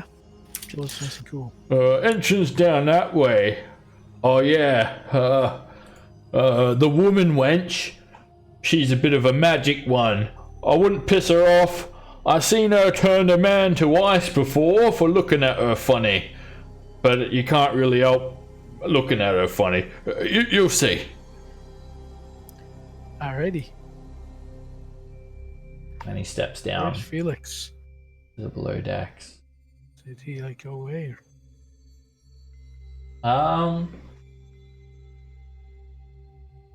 He's here. He's here. Alright, alright, the ravens keep pouring. And yeah, just sort of the dead seagulls look quite fresh. So you guys move up and step down these stairs and into the main tap room. It's very lively down here, but there's just this sort of sullen gloom as well at the same time. It doesn't feel like a happy place by any means. It's very dank, very dark. There are a number of patrons that you see in this area. I'll just describe them to you guys in case you wanted to talk to any of them. First of all, there's this male human. He looks like a patriarch, or it looks like he's at least got some sort of nobleness about him. And he's sitting at a table in the forecastle. You just see a simple square wooden table with a few seats and some hammocks lining the forecastle interior, the foredeck, just to sort of serve as what looks like some comfy seats that you could lounge upon. This other human female, she looks a bit drunk. She looks like a bit of a sailor, and she's sort of swaying side to side. You notice there is some security here.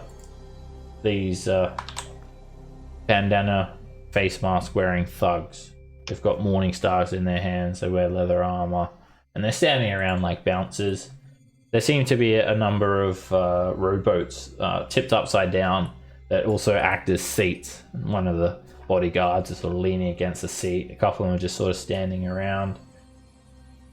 There is what looks like a flaming fist soldier sitting at the bar. This guy, and he's just sort of knocking back a few. And also 2 drow. They look somewhat familiar. Oh, not familiar, sorry, similar.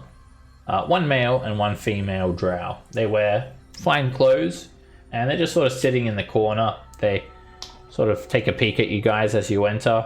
You also notice joining the retinue of guards are some Kenku. These are raven folk.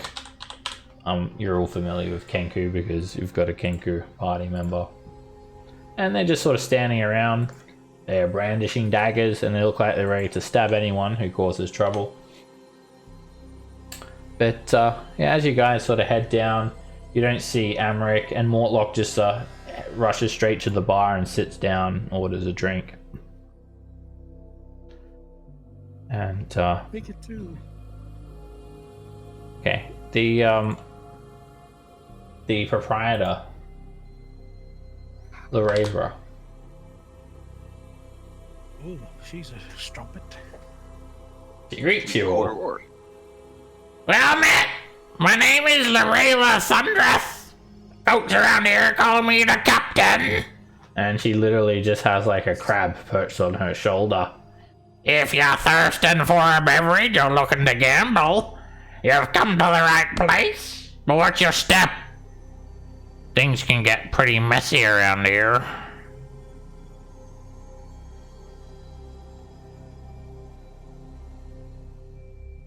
All right. I smile to the Drow and say hi. Oh, the male drow responds. Ah, formalities. Hello there. My name is Belden, and he speaks surprisingly good common. Nice to meet you, and he holds out his hand for a handshake. I shake his hand. What is your name? I'm Raven. Raven, a fine name. I spotted you the second you entered this establishment. What brings you here, good sir? Oh, I heard this was a place for some entertainment and little drinking, and heard might be some rumors around here about cultists and stuff. Oh, that sounds like adventure. Well, I just came here to spread my legs. This is my sister Aerith, my twin. She's also spreading her legs. Okay. Did I say something wrong? I'll explain to him in Undercommon what he said. He sort of looks at you. Oh, forgive me. I'm still learning Common. I didn't mean to come across like that. Forget what I said. I meant to say we're trying to let down our hair. Relax. We've just come from a dark place. Well, I prefer not to talk about it. We're leaving our shocking past behind, is what I'm trying to say, and, well, my sister and we've come to the Lowland to seek adventurers. Is that right, Aerith? Yes. Seek adventure with adventurers. That is what we seek. Greetings, Lady Aerith. I look for any priestly signs on her there.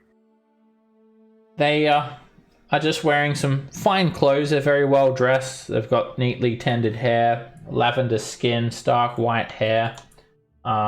They seem to have with them a short sword, which is sheathed. They don't have any holy symbols whatsoever. They pretty much look like commoners. No snaky weapons? You can make a perception check. All drow are like, 5-foot sneaky weapon monsters, is what I heard. Perception. There. Oh, jeez. These Try to guys look are for cleaning the crop. concealed weapons. You can't see any, but they look quite friendly. Like they're coming across quite friendly. I'll buy them a drink too. Oh, I like the... why, thank you. Thank you very much. You're too kind. What's this about cultists, you say? Oh, apparently there's some cultists of evil gods, Bane, Merkel, and Ball running around the city. It may have something to do with the disappearance of another city nearby. Oh my. Yes, I've heard rumors. We've not been here in Baldur's Gate for long, but already I've heard there has been trouble at Baldur's Gate's sister city. Oh my. Evil god, you say? I can really relate to that. My sister and we are but cursed by our evil deity. that sounds like some real problems. I hate curses. Yes. All cursed by the gods in one way or another. All of our kind are cursed this way, but we hope to overcome our curse. I aspire to be like, my personal hero. I don't want to get into any details. We are secretly admirers of a famous drow named Dritz. Never heard of him. Oh, well, let us tell you a story. He came from the Underdark to the surface, and he earned himself a reputation as a hero, loved by many surface dwellers. That gave us hope. He is the inspiration for us coming to the surface. Yet we've not had any luck finding any work or adventure. Well, you could always sign on with the Flaming Fist. Oh? Flaming Fist? Is that like the military organization? The mercenaries? The mercenary group, yes. Oh, from what I've heard of them, they're quite, quite... How should I... Asshole-ish. That's the word. Yes. Yeah. Well, Yes. there's bad apples in a lot of things there, in a lot of groups. But we try to raise the reputation a little bit. Yes, Not it's much. mostly bad apples that we are the good apples. So, you know how that happens. Oh, I've never... Kind of like your folks. Like, lots of them are bad apples, but yours looks like some good apples. I've never seen an apple before, but I could... I've heard things about them, and I can imagine what a bad one would be like. Yeah, it'd be bad. So... Are you Flaming Fist? You seem to stand for them. I am. Oh, Well, we were kind of pressed into service for them, so, didn't have much Well, of yeah, choices or no. does I that walked in the mean gates and they said, do it or else. you could hire us? I guess. Hear that, Aerith? We have found some adventure. Excellent. Now, we have learned a few Dweemers. You see, we went to this a famous wizard school. Uldrow have to. My sister Aerith, she is esteemed. We have limited magical abilities. I'm able to conjure a globe of darkness and light up our enemies with magical flames, making them easier to spot in the dark. We also have basic training in the short sword and hand crossbow. We can offer you these services. What do you pay? What are we getting paid? Well, We're for getting your paid? job, for your job, you guys are getting paid 200 gold each. For how long? It's just like not a length of time. It's 200 gold to stop the cultists. Do we know what a standard soldier wage is for the Flaming Fist? A couple of gold per day, if you're high enough rank. Well, when you use the news recruits, we could give you as like 2 gold pieces per day. But as you get better, up in the ranks, you get higher wages. Oh my, that sounds great. Yeah, it's good. It's good We are monies. running low on coin. Oh, we'd love to join you. Alrighty. You seems like fine folks, so Excellent. consider yourselves deputized. Is Oh, great. You surface folk, you're so much kinder than what we're used to in terms of hospitality. What would you have us do? What's our first job? Can you guys quietly scout the city and find any hotbeds of cultists for the Bane, Merkel, or Ball? but Let don't us know go what after them because they're bad people. So you just kind of look and sees, and then you report back to us. Oh, so just to try to find some cultists, you say? Yeah, but just find for their whereabouts, not necessarily engage in them. See if you can Find their whereabouts. Find where they're grouping, and if you can pick one or two off at a time by themselves, and hey, great. I don't think they should get into troubles like that. If you just find where they're hanging, that'd be great. And here, hold on, wait. I got to pay you and give you the pins. We only got 1 extra as pins though, so. Pins? Whoa, my, this is official. Yeah, I give them my badge and 4 gold. Alright, we will do our best to research and find these cultists. And when should we report back? And where should we meet you? We're staying at the Elf Song's Inn. So you can go upstairs. Elf Song Tavern. I've heard rumors of it. Is it nicer than the Low Lantern? It's different. Depends what you're looking for. Well, do you have to dodge puddles of piss to make your way to your bed? No. No. That's an upgrade. Excellent. Come, Aerith. Go. We'll see Unless you there. Unless you likes puddles of piss, then it's a downgrade. I very much do not like. I only like the sort of piss that you can drink with your mouth. Oh. Oh, hey now. Showers. Ooh, Did I say something awkward again? No. that's okay. Giggity. I'll give him like a quick, pull him to the side and give him a quick description of what the cultists wear and things like that. All right. And what to look for. They'll meet you back at the Elf Song Tavern, hopefully with some information, and then they leave the Low Lantern immediately. Be sneaky, don't get caught. That is our specialty.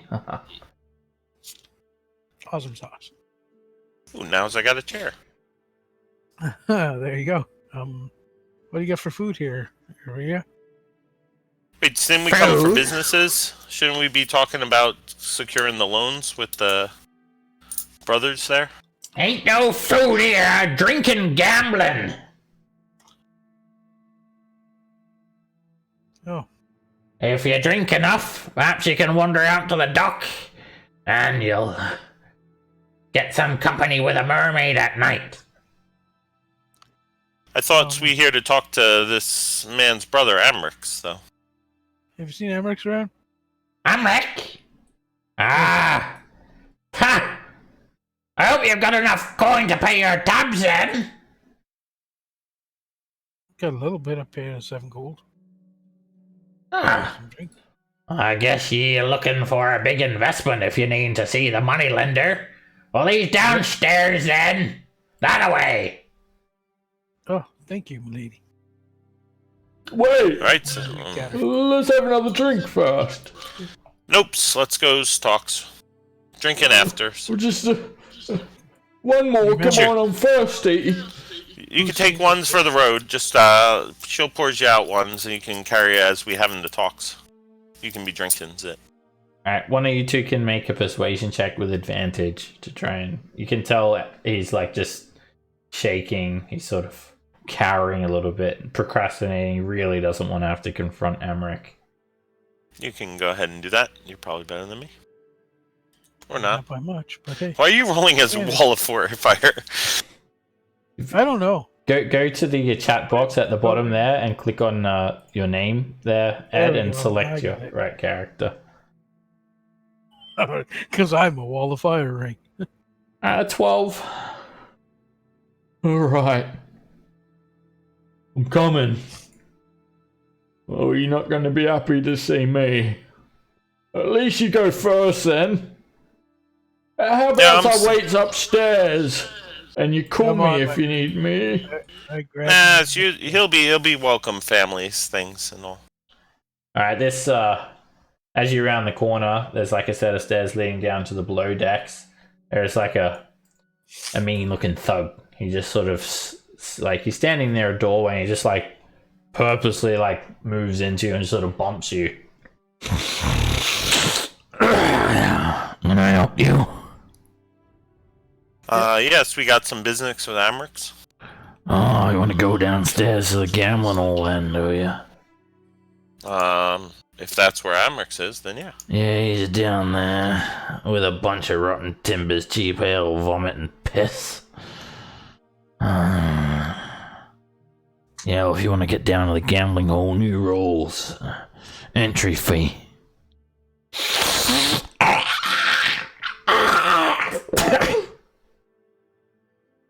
It sort of spits on the ground like right at you. I kinda don't want to go gambling. I just wanna here to do some business with Emmerich. So if you want to get him, Little horn man, I don't give a shit. You want to get down there, you pay the entry fee. That's a New rule, is it? rules. Yeah. Here's a new rule. You got a problem with that? Do you really attack him? Yep. Alright. Okay. Well, from where you are, Raven, you don't... Oh, you can... Alright. Alright, as soon as you attack him, you draw attacks from all of the thugs plus the Rayra. So let's roll initiative. What? He said it was a new rule. I thought he was trying to. Alright, well, you've got your entire turn to try and talk your way out of this, because immediately all of the guards No, the crab is gonna go too. turn Oh, to no. attack you, including Lorela. Alright, first of all, I'll give you the sort of surprise on him. He just sort of dodges out of the way, and then he just rips off his bandana, and he looks quite mean. Oh, I'm gonna enjoy this. And he just gets ready to just sort of run at you, Raven. Alright, Nico, you're up. Wait, hold on. Dude. Uncool. Okay. Looks like the fees just doubled. Or you can pay in blood. How much is the fees? How many of the bastards are ya? 4? 8 gold then.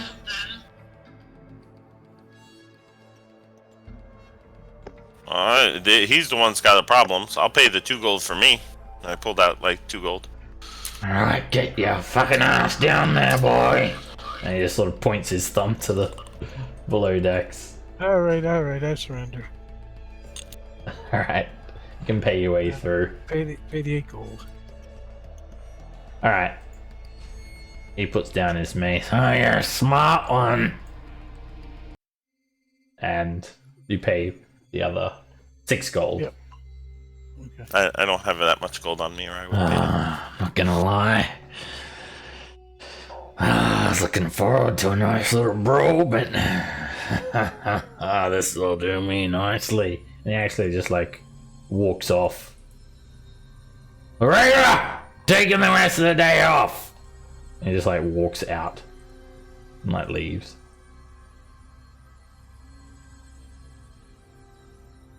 We can't have nice conversations if you just go start kicking, making fights and all, so that's not how civilized folks lives. Mortlock sort of sighed.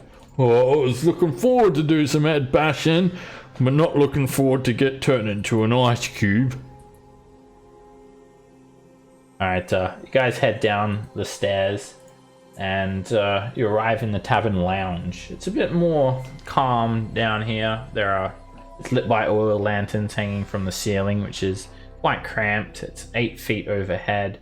There are these 1 foot long chains with the lanterns just sort of slowly ambling from side to side with the flow of the bay.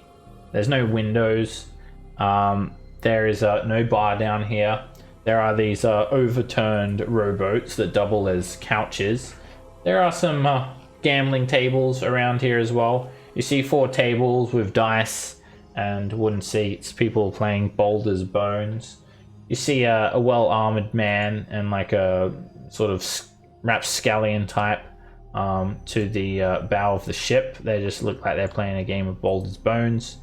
There is a Duragar as well, just sitting down at one of the gambling tables, but he's just sinking down this filthy black liquid. 2 thugs and a kenku.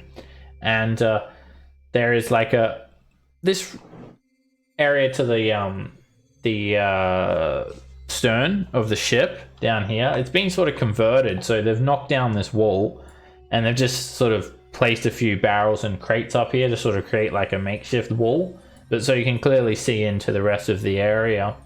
And there is a doorway like here where you are, Raven, and there is a man standing in front of the door, and there is another man sort of just rocking back on his seat, and then this like pink-skinned fiend just sort of laying across the table. And Mortlock sort of points to this man. That's him. And before we go any further, let's take a bio break. 10-minute break. I'll see you guys back soon. Right.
How's everyone doing? Good. I'm okay. For now. Is everyone back? Shout if you're not here. Felix is. I think we're just waiting for DM Liddy for. I'm here. Oh, there you go. Then we're all back. Alright, let's continue. So, you make your way down to the tavern lounge and you see this sort of little den over in the corner here. So, there is this 33-year-old Emmerich. He's just sort of rocking back and forth on his wooden chair.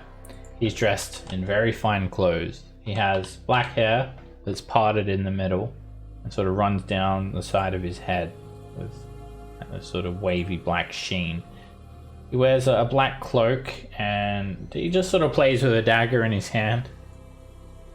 He's got many more throwing daggers lining a belt strapped across his leather armor. He has a black cloak with some furry collar. And there is this sleepy-eyed human male. He's got like a red mohawk and like he's got a beard. It sort of almost looks dwarvish, but he's just too tall to be a dwarf. Not quite as stocky. Got his beard in plaits. Baltus. And yeah, just sort of laying on the table at the back of the room is this pink-skinned fiend. It has a pitchfork that it just sort of is laying over. It's not really holding it, but it's just sort of scratching one of its claws on the table, and it's lined with spines. And Emmerich just sort of leaning back on his seat. And like as soon as you come down the stairs, you're pretty much like almost face to face with him. And Mortlock's still sort of waiting behind you guys. He hasn't like made his presence known yet. So what do you guys do? It's a fiend. So we know Emmerich's Emmerich. We got like a description of him. Yeah, Mortlock. He sort of comes in with you guys. Emmerich's not paying attention to the staircase, and Mortlock quickly sort of stops as he gets down the bottom of the stairs and sort of jumps back, so Emmerich doesn't immediately see him, and then he whispers, "That's me brother there with the black hair. That's him."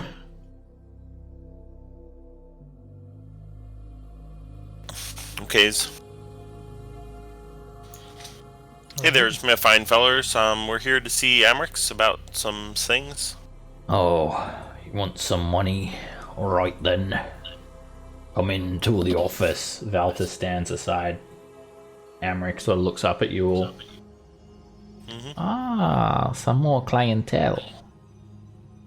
Please, come in. Take a seat. Pleased to meet you, Emmerich Van Thamper.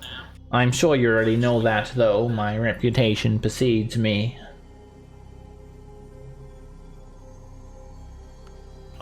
The reputations for seems to be like the companies you keeps and the things you be doing. Yeah, we definitely heard about you. Oh, are you referring to my little pet? Do not worry, it's perfectly harmless. It is just my bodyguard. When you're a man of coin, you need protection. It's never hurt anyone who has paid their debt. Not that anyone who hasn't paid their debt could inform you otherwise. I am not here to discuss reasons or motivations or any personal affairs with you. Whatever the reason is that you need your coin, I assure you, you have my complete and utter confidence. And I care not for what you use the coin for, only that you pay me back within a 10-day, lest you soon find yourself at the bottom of the Kyanthar River, without your hands and your legs and whatever else you hold dear to you. Please, Take a seat. I always offer my clients a drink. It is a formality. Do you prefer mead, ale, or wine? I'm good. We just had many drinks upstairs. We were just more coming, but I mean, you could pour me I ones maybe find that afterward. quite rude that you wish to come and conduct business, but you would not be willing to share a drink with me. I think she might be mistaken. We weren't coming to talks about businesses. We were here to talks about, little things about some of the cultists that's been around town. Maybe that some of your involvements in it. Listen, maybe. I don't... Excuse me? Involvements? I have already told you. I have complete confidentiality with my clientele. Whatever money is used for that I loan, I cannot be held responsible. Now, whoever has misled you here, I can assure you that you need to try and verify the truthfulness behind their accusations first. Your mother told them everything that's happening with your family. Right, my friend? You mean Mortlock? Kishara! They've come here on a whim of Mortlock's word. What did that stone-headed buffoon tell you? Hey! And he comes sauntering around the corner. Emmerich immediately sort of sits up on his seat. Hey, Emmerich! It's me, Mortlock! Oh my, you've actually brought the oaf here! What is this? And Emmerich sort of stands up and holds his hands out wide. I'm gonna close and lock the doors here. Yep. You, as you try to... there's no door leading upstairs. There's just a single door that sort of encloses the office. But even then, this wall is knocked down, so the rest of the place is in plain view. And if you attempt to close this door, Valtus will try and stop you. He'll like put his hand on the door, and you can see his hand. One hand is like on a blackjack. Well, maybe you didn't have nothing to do with it, but some things in that Bath's house seems not on the ups and ups. But if you're not part of it, then maybe you can just give me your recollections as to what's going on there, and maybe we can talk to your brothers or your mothers or things like that. I do not know what you're talking about. You've run into my den and you started flinging around wild accusations. You come here with this buffoon and you accuse me of what exactly? We're not accusing you of anything. We're just asking for information as to what you know about what's going on down there. We did some investigating and found some strange things, and we wanted to know if you were part of it. If you're not part of it, then we'll go talk to your other brothers and your mothers. You're speaking incredibly fast and making many presumptions, friend. Now slow down. I'm sure we can get to the bottom of this. What exactly have you come here to confront me about? Speak concisely. I thought you came to me for a loan. What has this beefhead told you? He hasn't told us much, actually. We saw it all with our own eyes. It was some folks were trying to kill him, some cultists that were staying inside there. Yes. Mortlock, my little brother. Nothing more than a scar-faced hulk. A shit stain on the name Van Thamper. The lowest of the low. What have you done to bring ruin to our family this time, Mortlock? Shut up, Emmerich! You know what you did! You sent them assassins to kill me! Oh. You are just a sour taste in my wine, little brother. I wouldn't even waste the resources to have you assassinated. I'd rather just wait for the natural order of things to take you. I'm surprised you haven't slipped and impaled yourself on a nail. Now, if I get this correctly, you found my brother in some bathhouse, associating with these cultists. Is that true? No, he was being attacked by them. And as they were stealing other people and townsfolks and all, we kind of intervened in there. And, then we started looking into origins of that bathhouse and where the monies might have come from. And it kind of pointed back towards you guys. So we're just coming to get some more information. Huh. Oh my. And he looks at Bargle's flaming fist. Badger. Yes, flaming fist, what do I expect? And you seriously believe what this oaf tells you?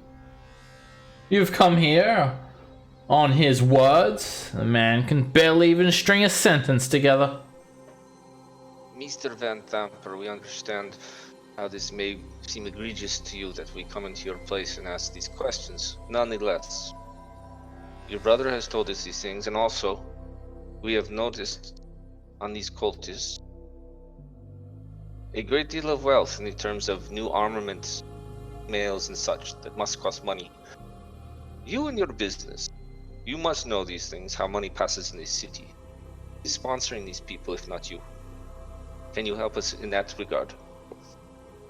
I'm not sure. Perhaps Mortlock has somehow gained access to my family's funds. Or perhaps you should look into the Flaming Fists. Don't you think it's a little bit suspicious that Duke Ulder Ravengard has suddenly disappeared during this dire time of need? What of your Grand Duke? Ha! This city is a failure. And my mother, she will see to it that you Flaming Fists are exterminated like the plague you are in this city. Sounds a bit like a threat there, sir. Oh, indeed. It is a If you are threat. not for the Flaming Fist, who are you for then? If not for the Flaming Fist. I'm for the Patriarchs. Too long has our coin funded the Flaming Fist for naught. Cultists are running rampant in the city. And what are the Flaming Fists doing to stop it? Coming in and accusing one of the Duke's sons of these atrocities while mingling with this disgusting scar-faced brute? I think that this brute over here and yourselves are, of the same ranks in your families, are you not? You are mistaken. My brother, we are soon to discard him. He's a stain on our family's name. My mother is Duke Thalemra Van Thamper, and I'll have you think twice about offending me again. I don't think offending people is any crimes here. And I don't think false accusations have any merit. Am I under arrest?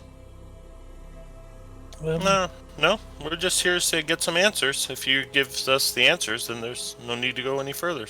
I've told you everything that I care to share with you. Now, I'll not stand here and have you throw insinuations my way. I'll ask you to leave. Immediately. If you wouldn't kill your brother, who would? I don't know what he's done. Perhaps he beat to death the wrong person. I don't care much for the affairs of Mortlock. I wish that he would have been taken away just like El Terrell. Now, leave. Why? Incur the wrath of my mother upon you all, and have you stripped of your badges. your mother doesn't control the Flaming Fist. I think we should take him in for further questioning, guys. Listen, Emmerich. I know you haven't ever liked me. I know you've ever always been looking down on me. We ain't come here to talk. We come here to bash you. Right? Oh. You talk so big when you're in the company of Flaming Fist. I would love to amuse you, brother, but I would not lower myself to a fight with you. Mortlock looks to you guys for like consolation.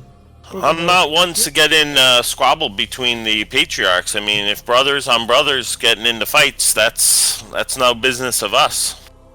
Friend to friend is, and Morlock is my friend, and I believe him when he says that you're behind it and just. So I'm gonna warning take you. in and let you to talk to the captain of the Flaming Fist. See what he has to say. Huh. Please come with us. God, Captain of the Flaming Fist. Or those I'm not going dragon priest anywhere. cultists that seemed that they were coming to catch their monies back. They said that they were looking for you too. I don't want to know what disdain Mortlock has brung upon the Van Thamper name. Huh. If you're looking for someone to hold accountable, you're looking right at him here. Mortlock. You're accountable. It's not how I's got it figured. So maybe we could just do some rectifying here. All right. Let's get the manacles out and take them in. Please come with us. Kishara! Voltus! He sort of calls out to them, and we'll roll initiative, because he won't let you just throw manacles on him.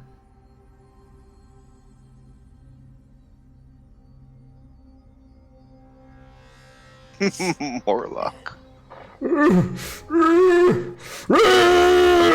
Mortlock just goes into a rage, and he just swings his great club at Emmerich. Emmerich is quite quick, and he just sort of jumps to the side of Mortlock as he slams the club down, just splitting the wooden chair in two. He swings again, and he actually just crunches straight to the side of Emmerich. He sort of winces a little bit, but only takes a small injury. Raven. Alrighty. All of the thugs, like the bodyguards, they just start rubbing their hands together and start taking bets. It's just like entertainment for them. They're not going to get involved by the looks of it. Toll the dead. Alright, you use Toll the Dead on Surrender now. Emmerich, and he just sort of spits at you. Ha! Hardly likely. And he resists. Felix. Is that standing right in front of me? This guy? No, to the east. East? The West. East is a wall. This yeah. guy? The west. The west. Yeah, that's the west. the Spine Devil. That's what I thought it might have been. What's it doing? It's picking up its fork and looks like it's getting ready to fight. How wonderful. I am going to move in here with my rapier, try to sneak attack on Aerith. Alright, Valtus is going to swing at you as you squeeze through Mortlock's space. Just with a mace. He has advantage. And he hits you, he just sort of whacks you with the blackjack for 3 bludgeoning damage. Okay. You come in at And Emmerich, and yeah? That is a hit. No, I'm sorry, you broke up. 16's not a hit. Oh, sorry, you're gonna say something, but I was just waiting to see if you had No. something else to do. Yeah, he's very, very quick. He draws the dagger, and he's very suave. He just sort of whips around and parries off your 16. You hear the sound of swords scraping together. Okay, that's the end of my turn. Bargle. Hey, the guy just south of me. That hits. Alright, you swing at Vartus, and it's hard to sort of swing a great axe in this room, but you still just sort of push it forward and just sort of scrape a bit of a wound across his arm.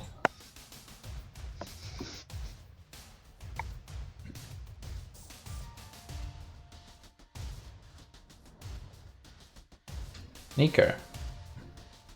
How flammable is the stuff in here? Everything's made of wood. All the furnishings are flammable. I don't recommend it till we leave the boat. There are oil lanterns hanging from chains as well. Alright. It's like a curtained off area to the east here. Well, I guess I'm not going to be casting so soon, so I'll badger up. Okay. Emmerich looks down at you. What is this? Some sort of joke? I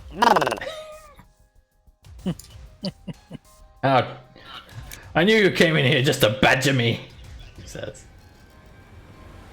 Oh yeah, you can hit EAT again, because your other token was there. Let me just hide you. Do I have sight? Yeah. Alright, the Spine Devil. It actually like flies sort of. Wait, let me just see here. Yeah, right, he doesn't provoke opportunity attacks firstly when he moves, and he sort of just flies through. Actually, he's sort of stuck. So he's going to attack at disadvantage, and he just flicks. Firstly, a tail spines at Felix, and when these spines like either hit or miss, like they explode into fire on impact, or just explode in the air with a little tuft of fire. That misses, and then he's actually gonna sort of move over here and sort of fly up, and he's gonna fire tail spines at Raven. Disadvantage because he's all squashed in there. That misses. Emmerich is going to take out this black ball, like a black, glistening black orb.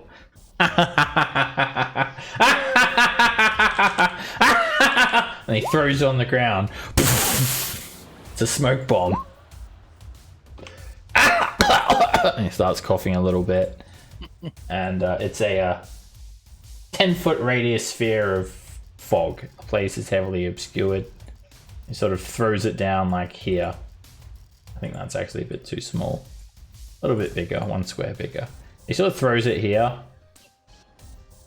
And actually he's going to get him. He throws it there.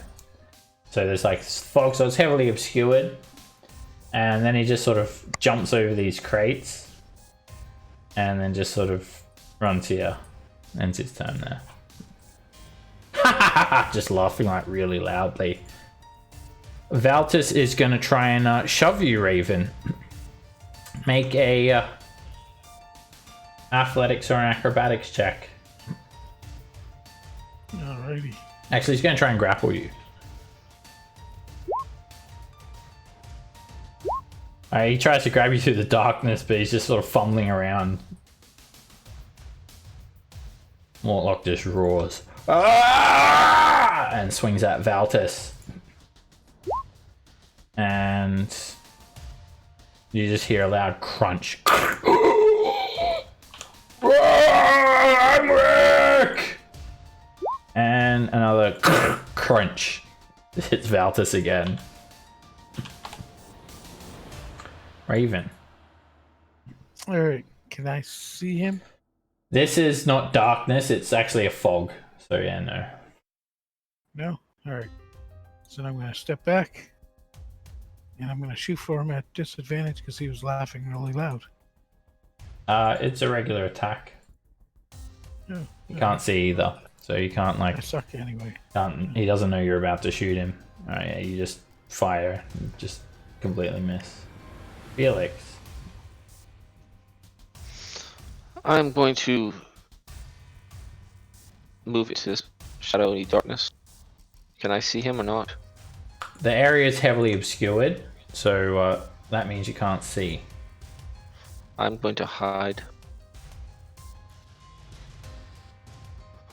So, Alright, are you doing that as a cunning action? yes. Alright, make a stealth. Regular action and attack him at disadvantage first. Alright, a 12. So, I mean, you're pretty quiet. Anything with a passive perception of 12 or higher, you're not hidden from.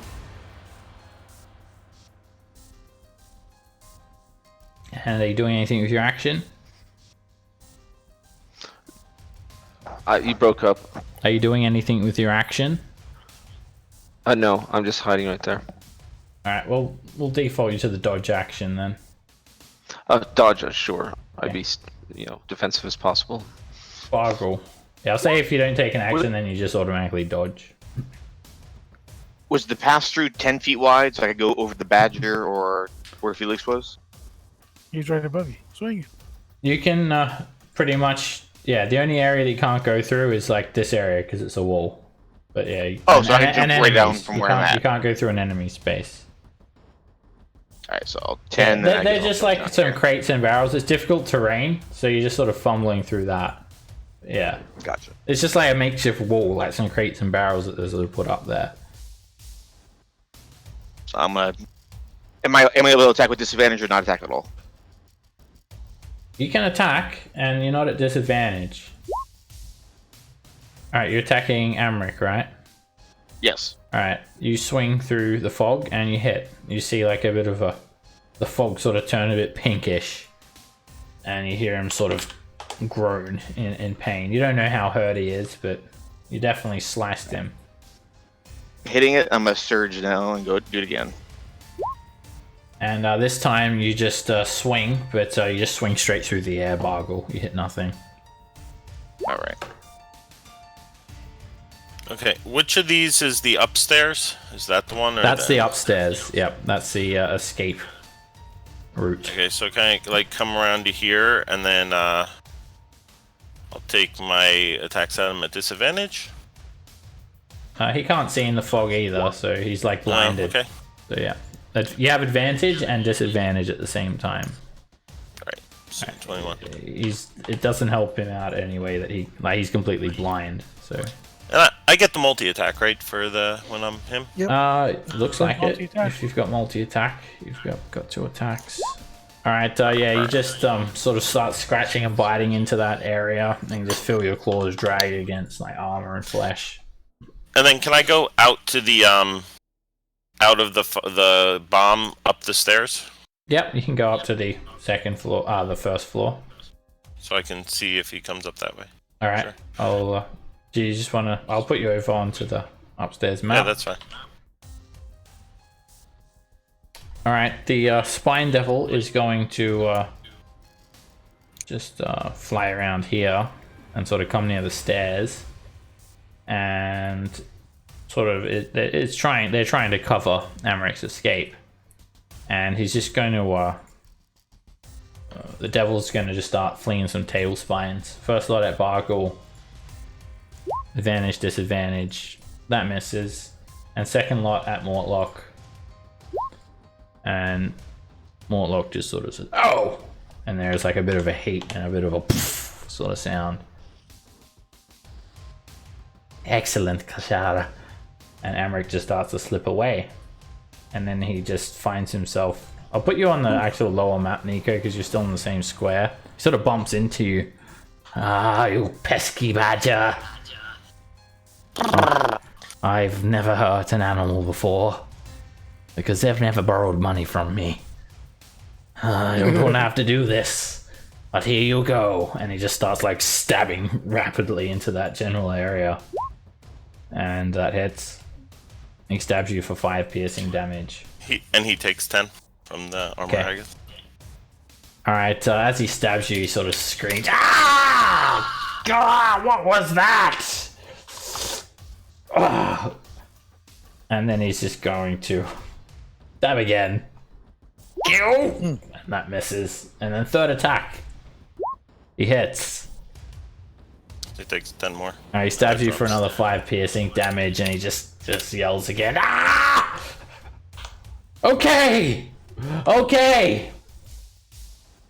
No need for any more senseless fighting. I surrender. Put me in manacles." And he surrenders. You've got me.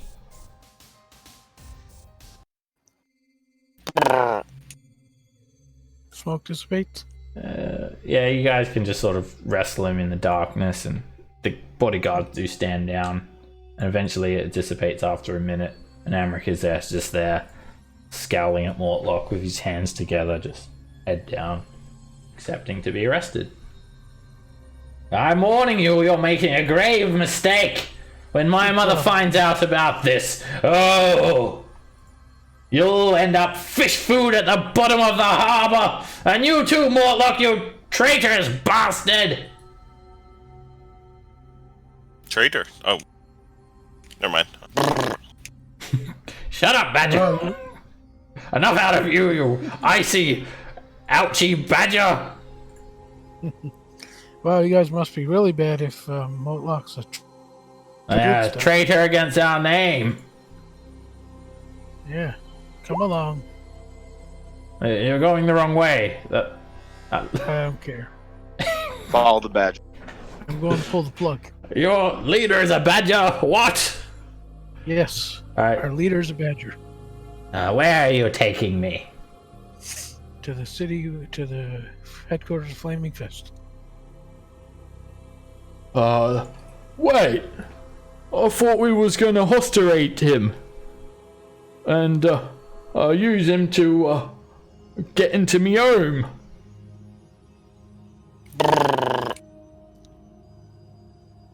Oh. Valtus! Call my lawyer! Too. He yells out as you guys start dragging him off. Alright. Right. You guys march him to the upper deck. And Lorera, he sort of sneers. Oh, you've got Emmerich there. Oh, you're making a mistake. You're going to incur the wrath of the Duke, I tells you. You should leave Baldur's Gate now. Yeah, if she does anything, we'll kill him. Lorela, I've never told you this, but you've got a pretty face. Let's go. Alrighty. Off we go. Okay, you guys exit the low lantern. So are we gonna try to use him to get into his house? Was that the plan? Can I take a peek That's to what see if Morlock those suggested. ravens are still there? Outside? Yeah. Like, you want to peek outside before everyone exits? Yeah. Just Alright. to scamper up onto the deck and take a look, see what Yep. I'll watch the ravens as they all exit. They're still there.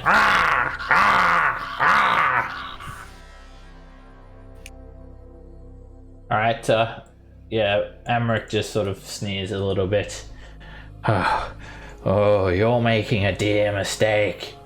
And as you guys start to move away, the ravens, they swoop down at you guys. And as they're swooping down, they change shape. And they turn into imps. Each one is 30 feet in the air. Tall? And, yeah, 30 feet in the air as they start to swoop down. I'll put them back here. They, don't turn invisible either, because they seem to be, urgently rushing down. They don't have time to turn invisible too, like they usually would. Okay, so I just see these two little red fiends swooping down from the crow's nest. They're 30 feet above the deck, and they just look like little red devils, your Dwar devil, but except for their long tails, which look like a scorpion stinger. Little red horns. Tiny little things as well, about the size of a bird. And the map's goes from like white screen to picture map to map screen. Go to your settings and turn off the animated graphics if the CPU's struggling a little bit there. There's this like animated fog on this map. Fancy stuff. It's pretty. You can turn it off. Yeah, I turn it off because it just kills my CPU. But I think it's less stress on your computer as a player. Emmerich looks up. Oh no! Fiend! In your setting, down the bottom, enable animated graphics of those first lot of settings. Yeah. click that off and that'll... Alright, Emmerich. He doesn't actually like try to escape or nothing. He just looks up. Oh no! And this raven, it just So we all go close. it turns invisible now, and then it just sort of, you hear it fluttering around. It maintains a height of 30 feet. Mortlock just steps up in front of Emmerich. That's his imps I told you about! And he's just like readying his club. Nico.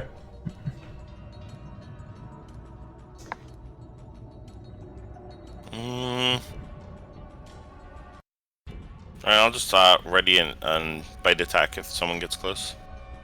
Okay. Do you want me to throw you up at them?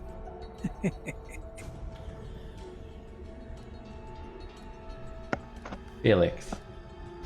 I'm gonna hold action on a bow on one of the ravens if they come down at me. I'm gonna fire Okay. or come down How at would you know anybody. they're invisible. Shoot. Actually, I'll play my character. Thanks. Have they turned It's invisible? Raven. Shoot him. One's Have they- turned invisible. One, yeah, this one turned invisible. This one is still visible. Okay. So I've got my bow out, and they're flying around, and one of them disappeared. Okay, I'm gonna fire at the one that's visible, having seen one disappear. That is a narrow miss. The arrow sort of cuts through the fog and disappears off into the fog. That's my turn. Bargle. I'm gonna take our captive and lightly tap him on the groin with my great axe and tell him to call off the imps, or I'll make him useless to a woman. You can use your action to make an intimidation check, Bargle. That's basically what I'm doing. So, Chris, with that, or would I roll it different? You can So, do somebody's strength. trying to You can threaten do him. strength. And yeah, I'll give you advantage because yeah, it's pretty. Yeah. He's in a pretty tight Pretty good spot. threat.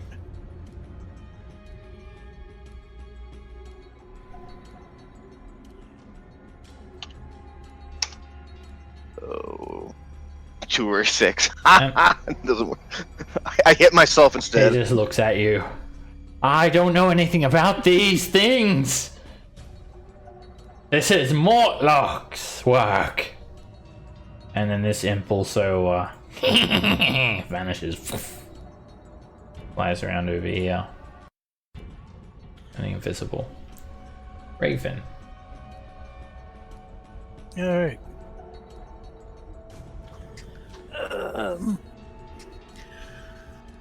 I guess I'm gonna have to shoot one at disadvantage. Which one are you attacking? The one right above me there, straight up. Is there one here? Because that's where the circle is for me. There's one here and one over here. Okay. Well, that circle's in a bad spot then. So I'll go with this one. Alright, you hit it. Aha. Alright, yeah, you hear the Eldritch Blast just sort of crack into something. And it actually just sort of hits the imp quite hard. Ah! And it knocks the invisibility out of him. He curses at you. Curses, curses, curses! Alright, Emmerich, he's gonna try and escape. Using his ready to action. He tries to escape manacles. I think it's like a DC 20. Yep, DC 20. Alright, so he tries with his ready to action. And he slips out of the manacles. He's greasy. And now it's his action. He takes the disengage action and he just starts running. Oh, it's not the action to break out of the manacles? He used a ready to action to escape. He was just waiting Gotcha. for the best opportunity because he didn't do anything last turn. He was just waiting. And then he does try to escape now and he starts running off on the boardwalk. Alright, this imp seems quite angry. Ah! And it just, you ruined everything! And it just flies straight down at you, Raven. And it comes in with its scorpion-like stinger tail. And it just whoosh, whips that stinger at you. And it hits you. It just pierces straight into you and sort of pumps this poison into you. Make a Constitution save. You resist the poison, and you take a total of 11 points of damage. 7 piercing, 4 poison. And then the imp flies up 10 feet, 15 feet out of melee reach.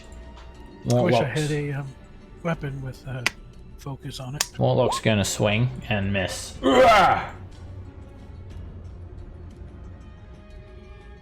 And Mortlock just sort of reaches down underneath his robe and pulls out a heavy crossbow. And he steps here and he shoots at Emmerich. Hey, bro! Mortlock. And he just hits Emmerich, and Emmerich falls to the ground. Yeah, that's my man. I'm sorry, brother. Are you okay? And then he runs after his brother. Almighty. Oh no, what have I done? I've incurred the wrath of the Duke. Nico. Don't worry, we'll fix him up a bit.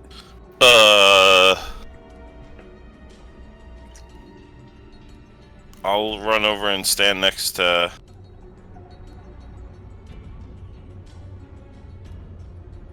I'll come over here. I'll go one more turn, see if we can... what we do. Felix. I'm gonna move back here to this corner. Move, Felix. Move. Wow. Ow! Get off my toes. I know, he won't move. Can you move my character to the west? I can't, I mean, mouse is just not, it's responding, but I can't move him anywhere. Over there? The screen's, I mean, when I click it, it's showing things, but it's just not updating. And How I did far turn the from animation Raven? off. Actually, I think it'll be there. Down how many crossed? Did Yeah, you just go. turn off the animated graphics? Yes, I did. 10 to the west, 10 to the north, arrow to the Raven. Oh, okay. You're up to the bow. Yeah, Okay. I don't know what's going on. Yeah, right behind. Yeah. Sometimes is it like when you try to move your tokens go on the opposite way? It's not even moving. And at first it was giving me the numbers that show up, and now it's not doing anything. Alright, maybe And you it just reload. crashed. And it actually just crashed again. If it still shows Raven, you got you're way Yeah. behind. Reload your page. Alright, you shoot. It actually crashed, so I'm reloading. So do what you need to do with my character. Alright, well, you got a 12 on the attack and you narrowly miss. And then you still got your bonus action and you've got 5 feet of movement left. I think I'm probably good with the movement. I want to kind of be right there beside Morlock. So that's good. Okay. I should be back in a second. Okay, that's my turn. Boggle. Question. Imp next to Raven's 10 feet off the ground? He's you could probably jump up Boggle and whack it, or you could reach it with a glaive. That's what I was asking if I was Yeah. going to do a weapon swap. Yeah, you could jump and swing, or just glaive and swing. That hits. It wasn't quick enough to get like fully out of the way, and you strike it. Even though you've got like the sharp blade of the glaive, it sort of just bludgeons the imp, and you sort of just whack it. It doesn't pierce its flesh, but it like breaks its wing, and some smoke starts to rise out of it. It resists your attack. Awesome. This imp is gonna fly down at Mortlock. Hey! Skyhead! And attack at advantage. And it just sticks the stinger tail straight into Mortlock. Did he come all the way far enough to provoke Yep. from me? Or? If you had a ready action, then yeah. Yeah, I was overprotecting my friend. That's a crit bite. And Mortlock like gets stung straight in the face, and he just sort of shakes a little bit. Poison just weeping down his face. And Nico, you chomp onto it, and the same thing happens. Your teeth do not puncture its flesh, and it just sort of bludgeons it a little bit. And then it actually flies up just over here. It's gonna stay like near the ground, just 5 feet above the ground. Raven. Right, I'm gonna shoot this one with an Eldritch Blast. Since it's physical again. That is a miss. The beam disappears into the fog. Emmerich is, yeah, he's got like a crossbow bolt, like just jutting out of his side. He's like bleeding out on the boardwalk. Is that a piece of lung? Does that hurt? Hey! That's safe. Hey, I'm here! The imp says to you. Hey, stupid face! Hey, look at me. Take this. The imp speaks in common, and then he just sticks you with a stinger tail again. And you can make a Constitution save, Raven. Alrighty. You resist the poison once again, and you take 12 points of damage. And then it just sort of angrily stays within melee reach now. You're next, Tusk Face! I tell it Infernal to go lick its mother. You wouldn't be saying that if you'd met her. Maybe not. Emmerich! No! We need to save Emmerich! And then Mortlock gets very, very angry. And then swings at the imp, and he's like, attack is empowered. But he just gets a bit too reckless and just completely misses. If the imps will leave us alone, we can save him. We want him for questioning. Nico. Oh, he only swung once, but just really hard. Okay. Alright, I'm gonna... yeah, sorry, he's got another attack. He does a spinning attack. Spins around in a circle. Good thing you're a badger. It goes over your head. Alright, Badger, you try to bite and you miss, but then you catch the imp with the claw, with the crit claw. And you hit it really hard. Again, it resists the attack, and your claws don't quite puncture it. It's all bruised and cut, and ichor is dripping off it, smoke's like visibly hissing out of it. Felix. Felix will fire an arrow at this imp down south of him. Oh, good crit. shot. That's a crit. What time started working for us? And I think he gets sneak attack. I believe he Because does. you got somebody next to him. Yeah, when you hit the imp, it pretty much just explodes with a flash of black smoke. And Felix the Destroyer. just a bit of red ichor sort of paints the deck of the ship. It leaves behind nothing. Just the ichor, a little bit of blood, and then just a bit of smoke dissipates into the fog. Sparkle. Charge. 20, 25. Oh, miss. The imp is sort of dancing in and out of behind Mortlock, and sort of looks at you, Nico. Bad doggy! Bad doggy! Bad doggy! And he tries to sting you. And it hits. I think that actually misses. Is it 10 AC? 10 AC, yeah. It's trash. Con save, Mr. Badger. And what's the DC? I think that is. I gotta check. It doesn't say it there for some reason. 15. It is. Nope. You make the saving throw. So you take 11 points. Sweet. And the imp ends its turn there. Raven. Goodbye, Impy. That is a miss. You narrowly miss Mortlock's head, and the imp hides behind it. Mortlock, and then yeah, you miss. Alright, Emmerich, he is Yeah. The bleeding's starting to slow. And Mortlock just brings down the club, and the imp just disappears with a flash of smoke and ichor. I'm gonna go feed Emmerich a good berry. Just leaves a stain on the ground. You're not gonna manacle him first? Oh yeah, well, I don't know if we have time. Sit on him when you feed him the good He's berry. just gonna looking at knowing Amber, he's gonna run off the second he has a chance. You've just seen him try to blatantly escape. Well, I think we got enough people around to opportunity attack him if he does try to go. Alright, Okay. I'll manacle him first. Alright, you slap the manacles back on him. At this stage, one of the bouncers just sort of comes up, and he starts comes like above the above decks, and starts like just moaning. Oh, damn seagulls! How do they keep on dying? He starts cleaning up the seagulls by picking them up by a webbed foot and just tossing them overboard one by one. It's the Raven Imps. They keep killing them and dropping them on deck. Huh? What raven imps? The one that were there before that we just banished. Huh? Hey! Good riddance. Another thing. Hope you're gonna clean that up when you're done. Pointing to Emmerich. I ain't cleaning that up after you. I'm taking him with me. Ah, good. Had enough already today. I pull off Emmerich's purse. So how much does he have in it?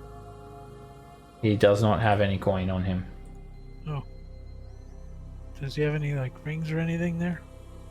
He has a signet ring. And by clean up, you're pretty sure that guy just meant like toss Emmerich's body into the harbor. He wears some just leather armor.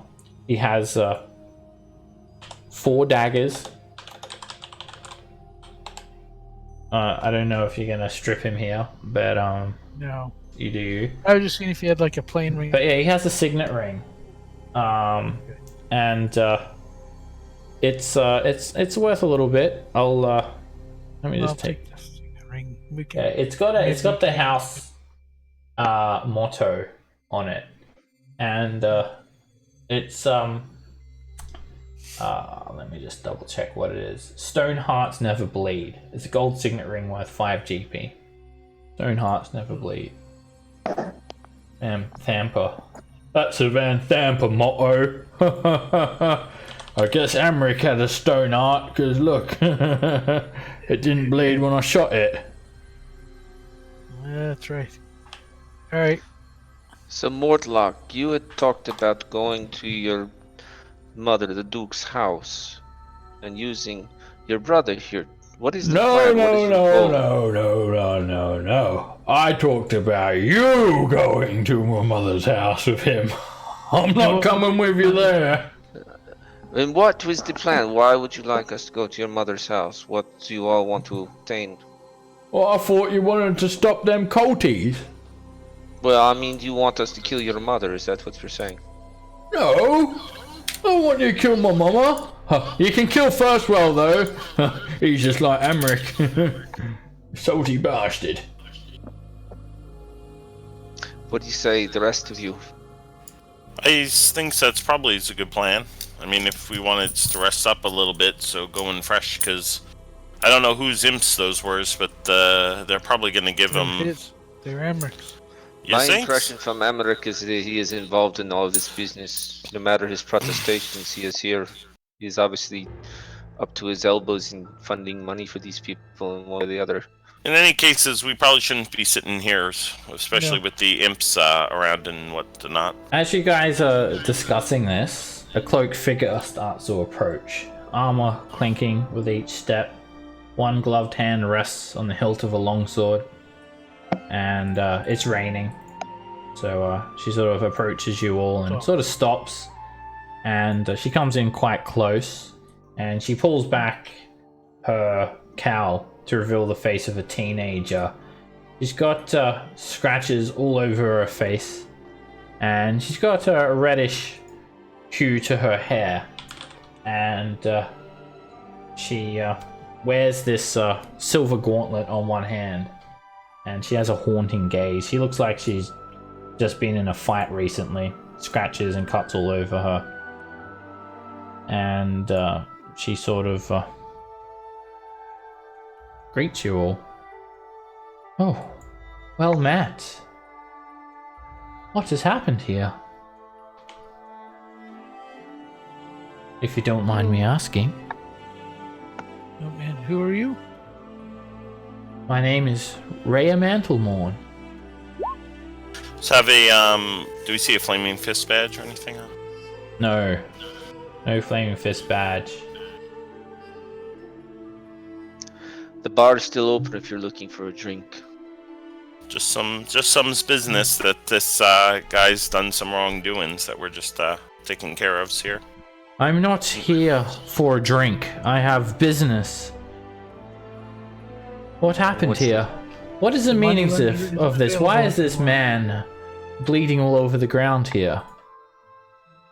Because we can't make blood float in the air.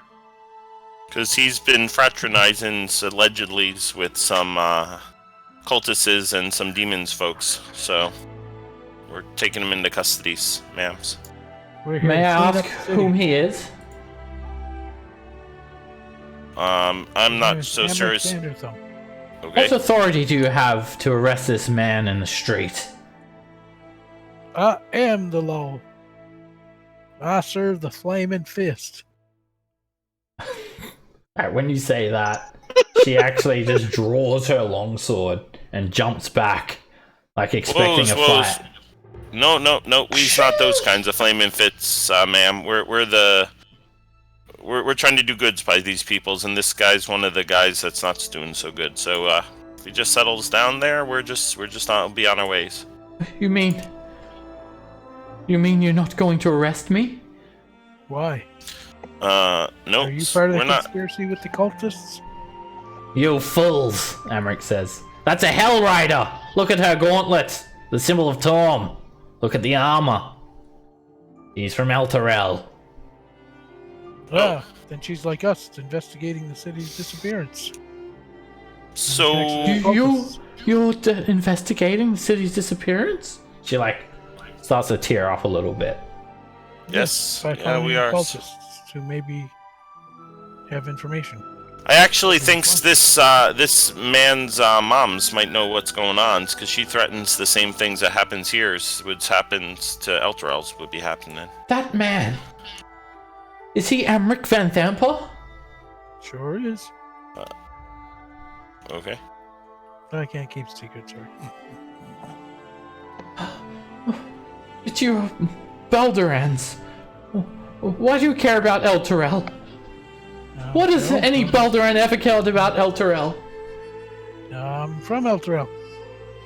I was visiting Candlekeep. She comes forward and she kneels to you, Raven. And she's like, you can't tell if she's crying or not, but she looks like she is. Rain's just sort of pattering down on her. And she sort of places her hand on her gauntlet. I'm sorry. I'm sorry, my citizen of Elturel. I've failed you. We'll do better. You don't understand. I don't understand what I saw in Elturel. I can't get it out of my mind. There's nothing left. Just a crater where the city stood.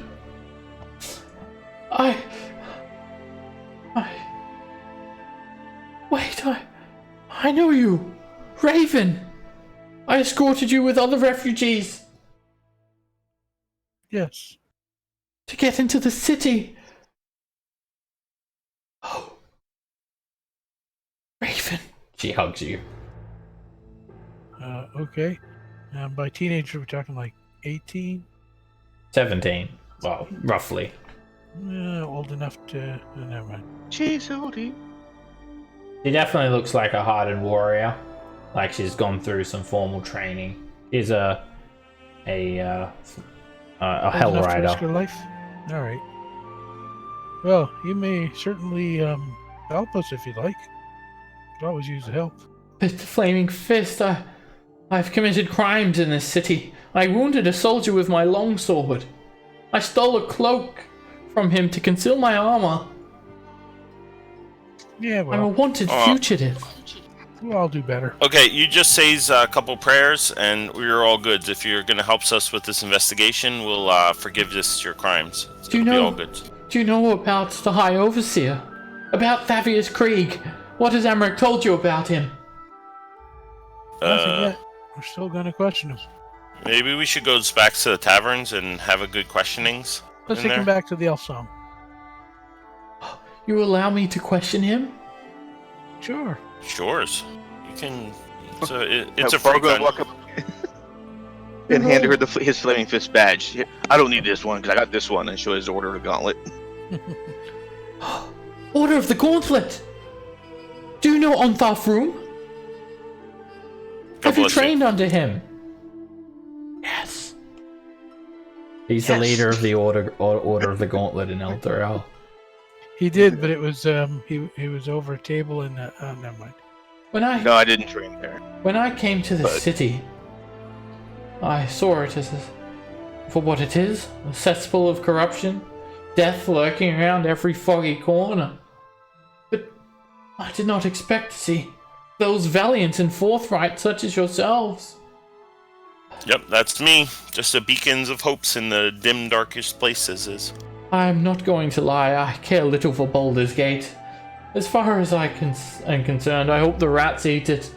But if you all stand to discover what has happened to Elturel, then I stand with you. Awesome sauce. The altercation with the flaming fist, it wasn't my fault, you have to understand.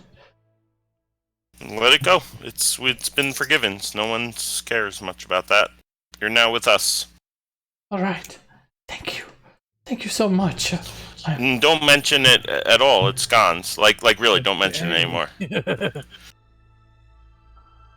My name is Rhea Mantlemorn. Did I tell you? No, you seem very lawful and good. Yes, I'm a Hellrider from Elturel. It just seems quite happy to be with you guys. Your hair's pretty. She covers it up with the cowl. I don't want to show my face. Okay, Bruce.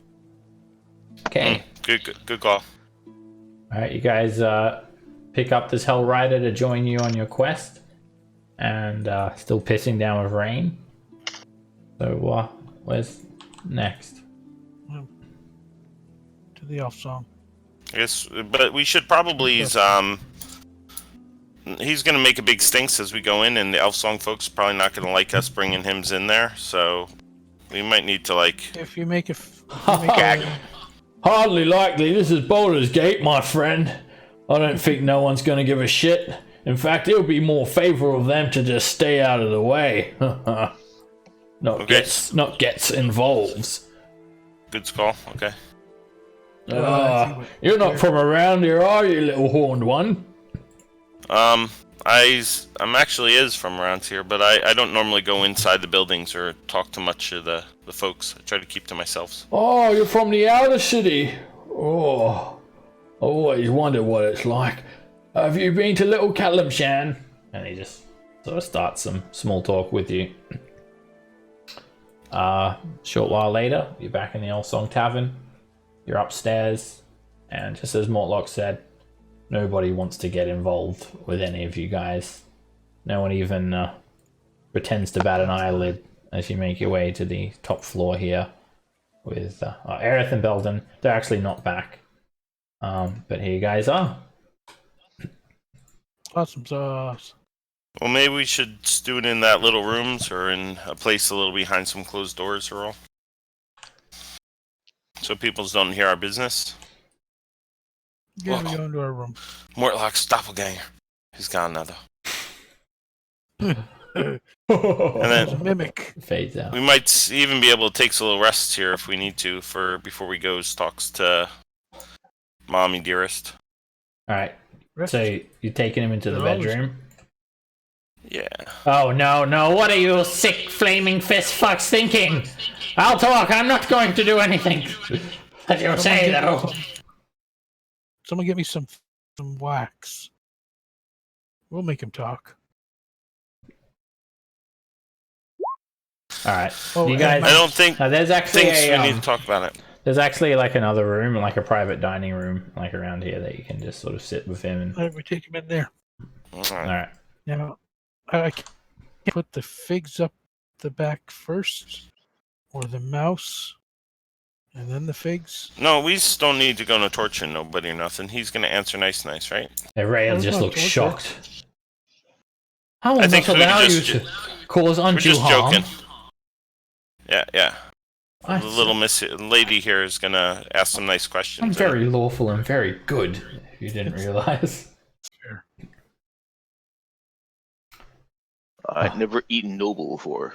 It's only respectful if I allow you to start your line of inquiry first. I'm not sure how you do things in Baldur's Gate, but I'll not stand for any uncouth activity. In El Terrell, well, he'd undergo a fair trial. We wouldn't take him to just a tavern for questioning. That's very unprofessional. I've heard things about the Flaming Fist. You'll not rob him. No. So here's a little things about going on. The Flaming Fists, they're mostly like just flat out bad guys. But they're doing some good work in this case, so we're doing it. So we're kind of a clandestine operation in the Flaming Fists, where we're trying to get taking care of these things. So some of the processes we were dubs to do is a little different than the ways they normally handle stuff for good reasons. Yes, I can tell. You're not like the Flaming Fists that match the rumors I've heard, and that's why I'm with you. Yeah, and be sure that most of those other Flaming Fists are probably worse than the things you've heard. So, yeah. In any case, this guy's here. He's his whole family's, except for that big man's over there in the corner. They're up to no good for sure. So we just thought we'd talk to him a bit, and then, but really, I think his mom's is the ones that we need to really talk to. So we were hoping to use him to gain some leverage into that, into their house. So we can go have conversations. I saw guards wearing Van Thamper livery. They had the High Overseer in company. They had captured him. The High Overseer of El Terrell. The one who created the Companion. The one who has warded our city for 50 years against vile undead threats. They are undoubtedly responsible for what has happened to El Terrell. And that's why I'm here. I demand answers. But you will have your own reasons as well, I'm sure. Yeah. I demand those same answers for sure. So, Amrax, if you want to start answering some things, that'd be great now.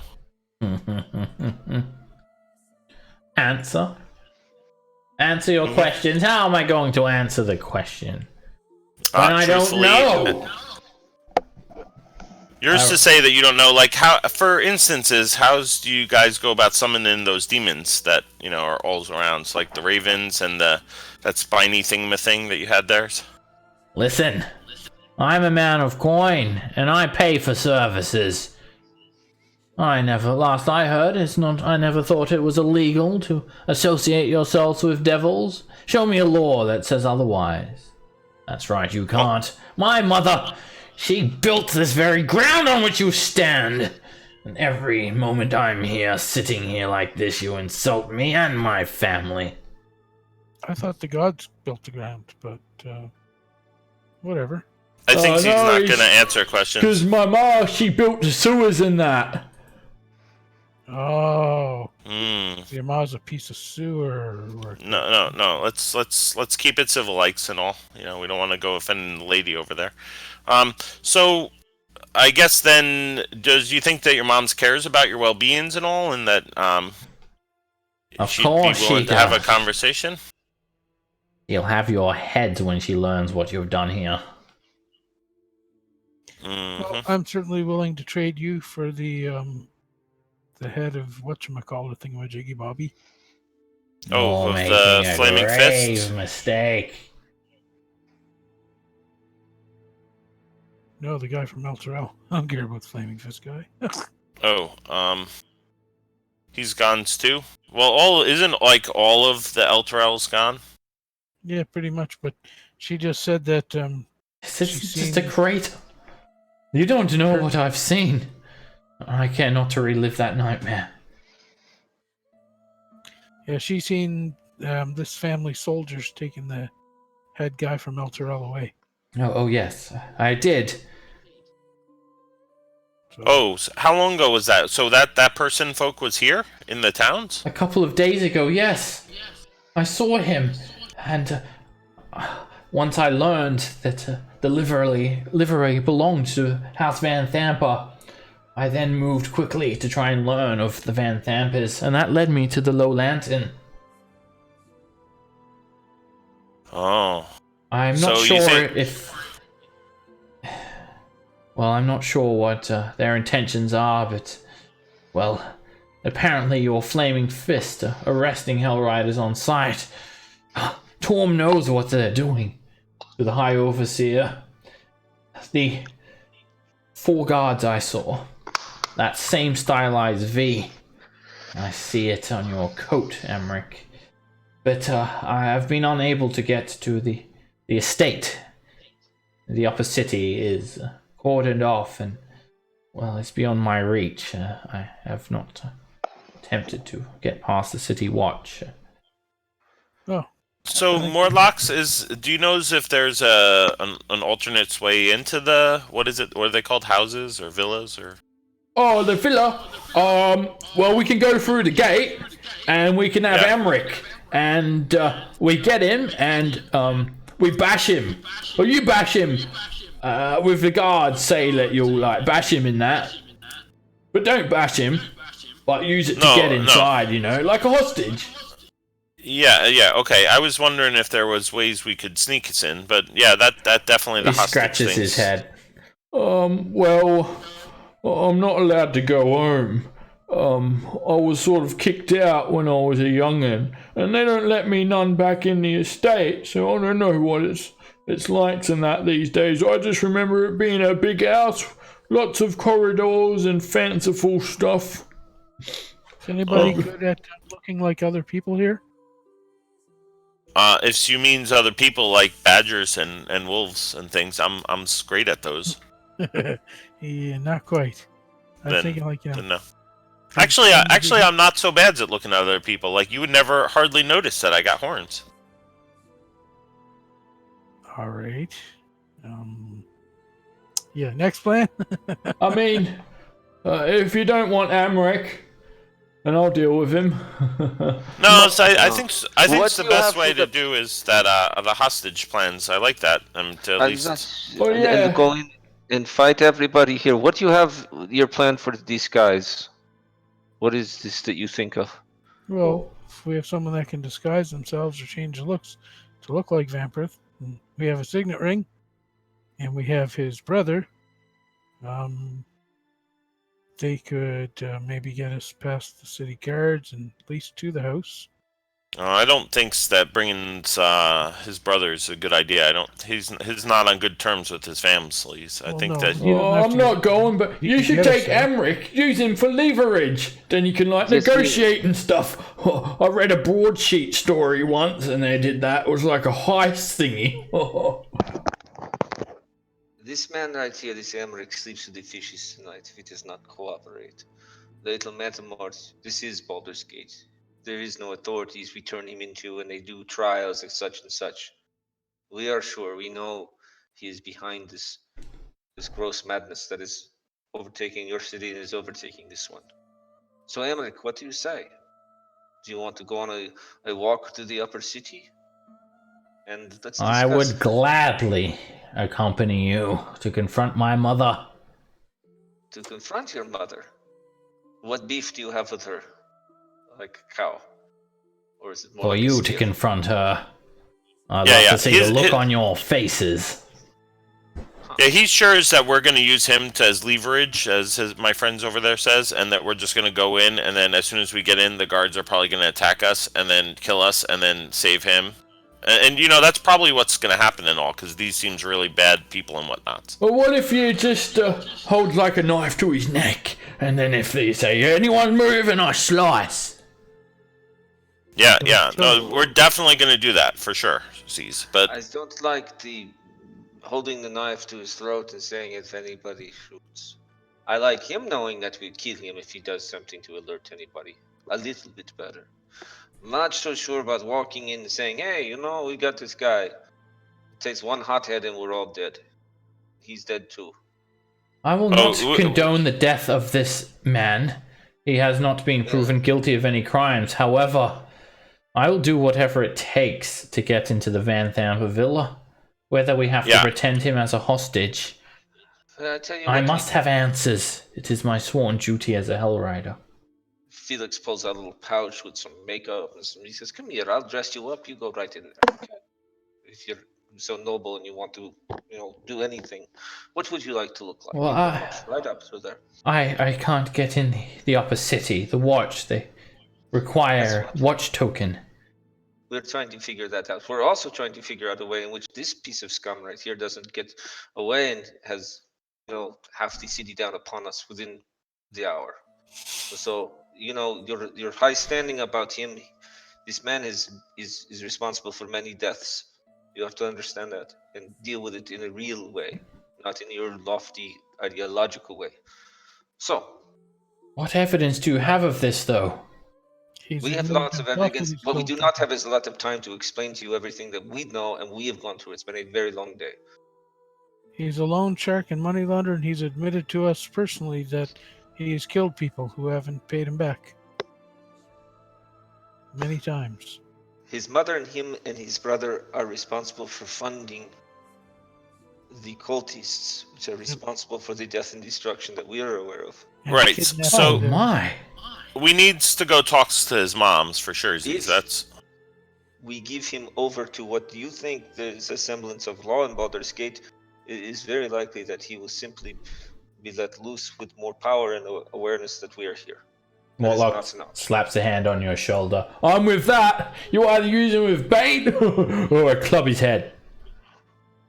Bait? Yeah, we could go shark fishing. I'm about done with all the taunts and the name calling and the belittling and the murdering and the trying to kill me and stuff. I think we should Right, but okay, so I mean, at this point, we know. Let's just say what we're planning to do. We're definitely going to go seize his mom's. Is that what we're trying to accomplish here? When you say seize, can you explain what you mean by seize? Like, go confront her about the things that she's done? I think we may be in over our heads in some respects here. So what's you saying we should do then? If we're not going to use them, then what's his points of being here? We could go in quickly and quietly. Well, I can. I don't know about you big galumps. Well, Nico, you can, of course, be quiet. And then do's what? Aren't we going to try to seize? Do you want to go talk to them like we talked to Emmerich? What will that do? It will get us surrounded by 50 guardsmen. Do you want to what? Go kill them? I don't think there's that many guards. From what I remember. Our big friend here. I mean, we could go in and try to attempt to eradicate them. No, I mean, I was just going to try to bring hers out and stops whatever she's planning and all. So, aren't you Flaming Fist? You can show your badges and say, I'm Flaming Fist. Well, ours Flaming Fist badges aren't so good up in the high city. That isn't worth so well. Well, you're mistaken, friend. The Patriarchs are the one that funds the Flaming Fist. They still have their authority, especially during these times. Yeah, see, that's what I'm talking about. What I want to know is what you all think we should do once we get to these people. Do you want to confront them and say, confess to your crimes? Well, so I think we're looking for evidences on their wrongdoings and whatnot. We're looking for the head guy from the other city. If he's theirs, or if we see like the other signs that say supporting the cultists or doing other illegal activities and whatnot, then we just brings them in for justices. Ray sort of interjects. I know that Baldur's Gate is in a dire situation. The streets are running rampant with bloodthirsty cultists, and I wish there was more I could do about that, but that's not my concern. I have to rescue the High Overseer of El Terrell. From what I've heard, Baldur's Gate is soon to be defiled. Listen to me carefully. I was training a few miles north of El Terrell when the city vanished. I saw it. I watched in disbelief as the companion's light went out. It turned black as the city appeared to crumble and sink below the horizon. It all happened in a matter of moments. Gone! Everyone! Gone! If we don't act soon, the same thing will happen to Baldur's Gate. Only the High Overseer of El Terrell can remedy this situation. We must rescue him. And your evidence, you believe, as do we, that is a likelihood, should he still draw breath, that the Van Thampers have him. I saw it with my own eyes. You 4 saw Van him led Thamper away. guards But then in we have a company reason. of the High We have a Overseer. reason then. Mortlock, what are your family's defenses as you remember them? About as many guards as I have fingers. And then there's the cook, Gabori. Oh, he makes a good feed. And then there's me mum's cat, Slobber Chops. And then there is Mr. Seth. He's the stableman. Oh, he's so nice. He let me ride on the ponies when I was little. And then there's me brother Firstwell, that sick bastard. I bet you he doesn't even leave his room. Yeah, see? Not so bad. I think we could definitely do this. So biggest problem we have right now then is just getting through without too much question. We have this one who is wanted, she says. We have our badges. What we do with this one here, and I pointed to Emmerich. Well, I thought that we'd bring him as a hostage, to make some negotiations so that the guards don't try anything funnies. Yeah, that was the point. Okay. But I see that I will keep an eye on if your I were a prisoner. guard, I'll make if sure I he were a doesn't guard, leave my sight. and I were walking through and I saw somebody march through my streets and say, this is a hostage, I would simply back up and wait with many, many people. And Okay. then, what do we do with this hostage? Well, if they have many, many people, there's going to be a problem with some anyway. At least this way, they won't be acting. These are not cultists. These are people from They're just Baldur's regular Gate. We are guards. people from Baldur's Gate. They are guards. We say we are guards. We are going There up might be here. 1 or 2 cultists there if they're funding them, but it Absolutely. won't be like that big crowd. But So, like- what's the difference with having him and not with having them? So She yells out something stupid, like, The, "Hey, like kill the- them all!" And they come and rush us and kill us. So Who knows? the guards of like a noble house, they're always like private sellswords and mercenaries. They're not a part of the city watch.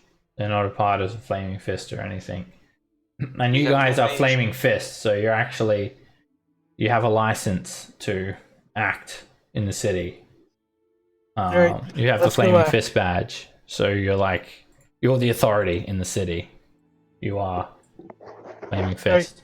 You have the badges, so Let's go. if the watch came, then you just show them the badge, and you guys have been given authority. The Grand Duke of Baldur's Gate is the leader of the Flaming Fist. So We bring this man with us.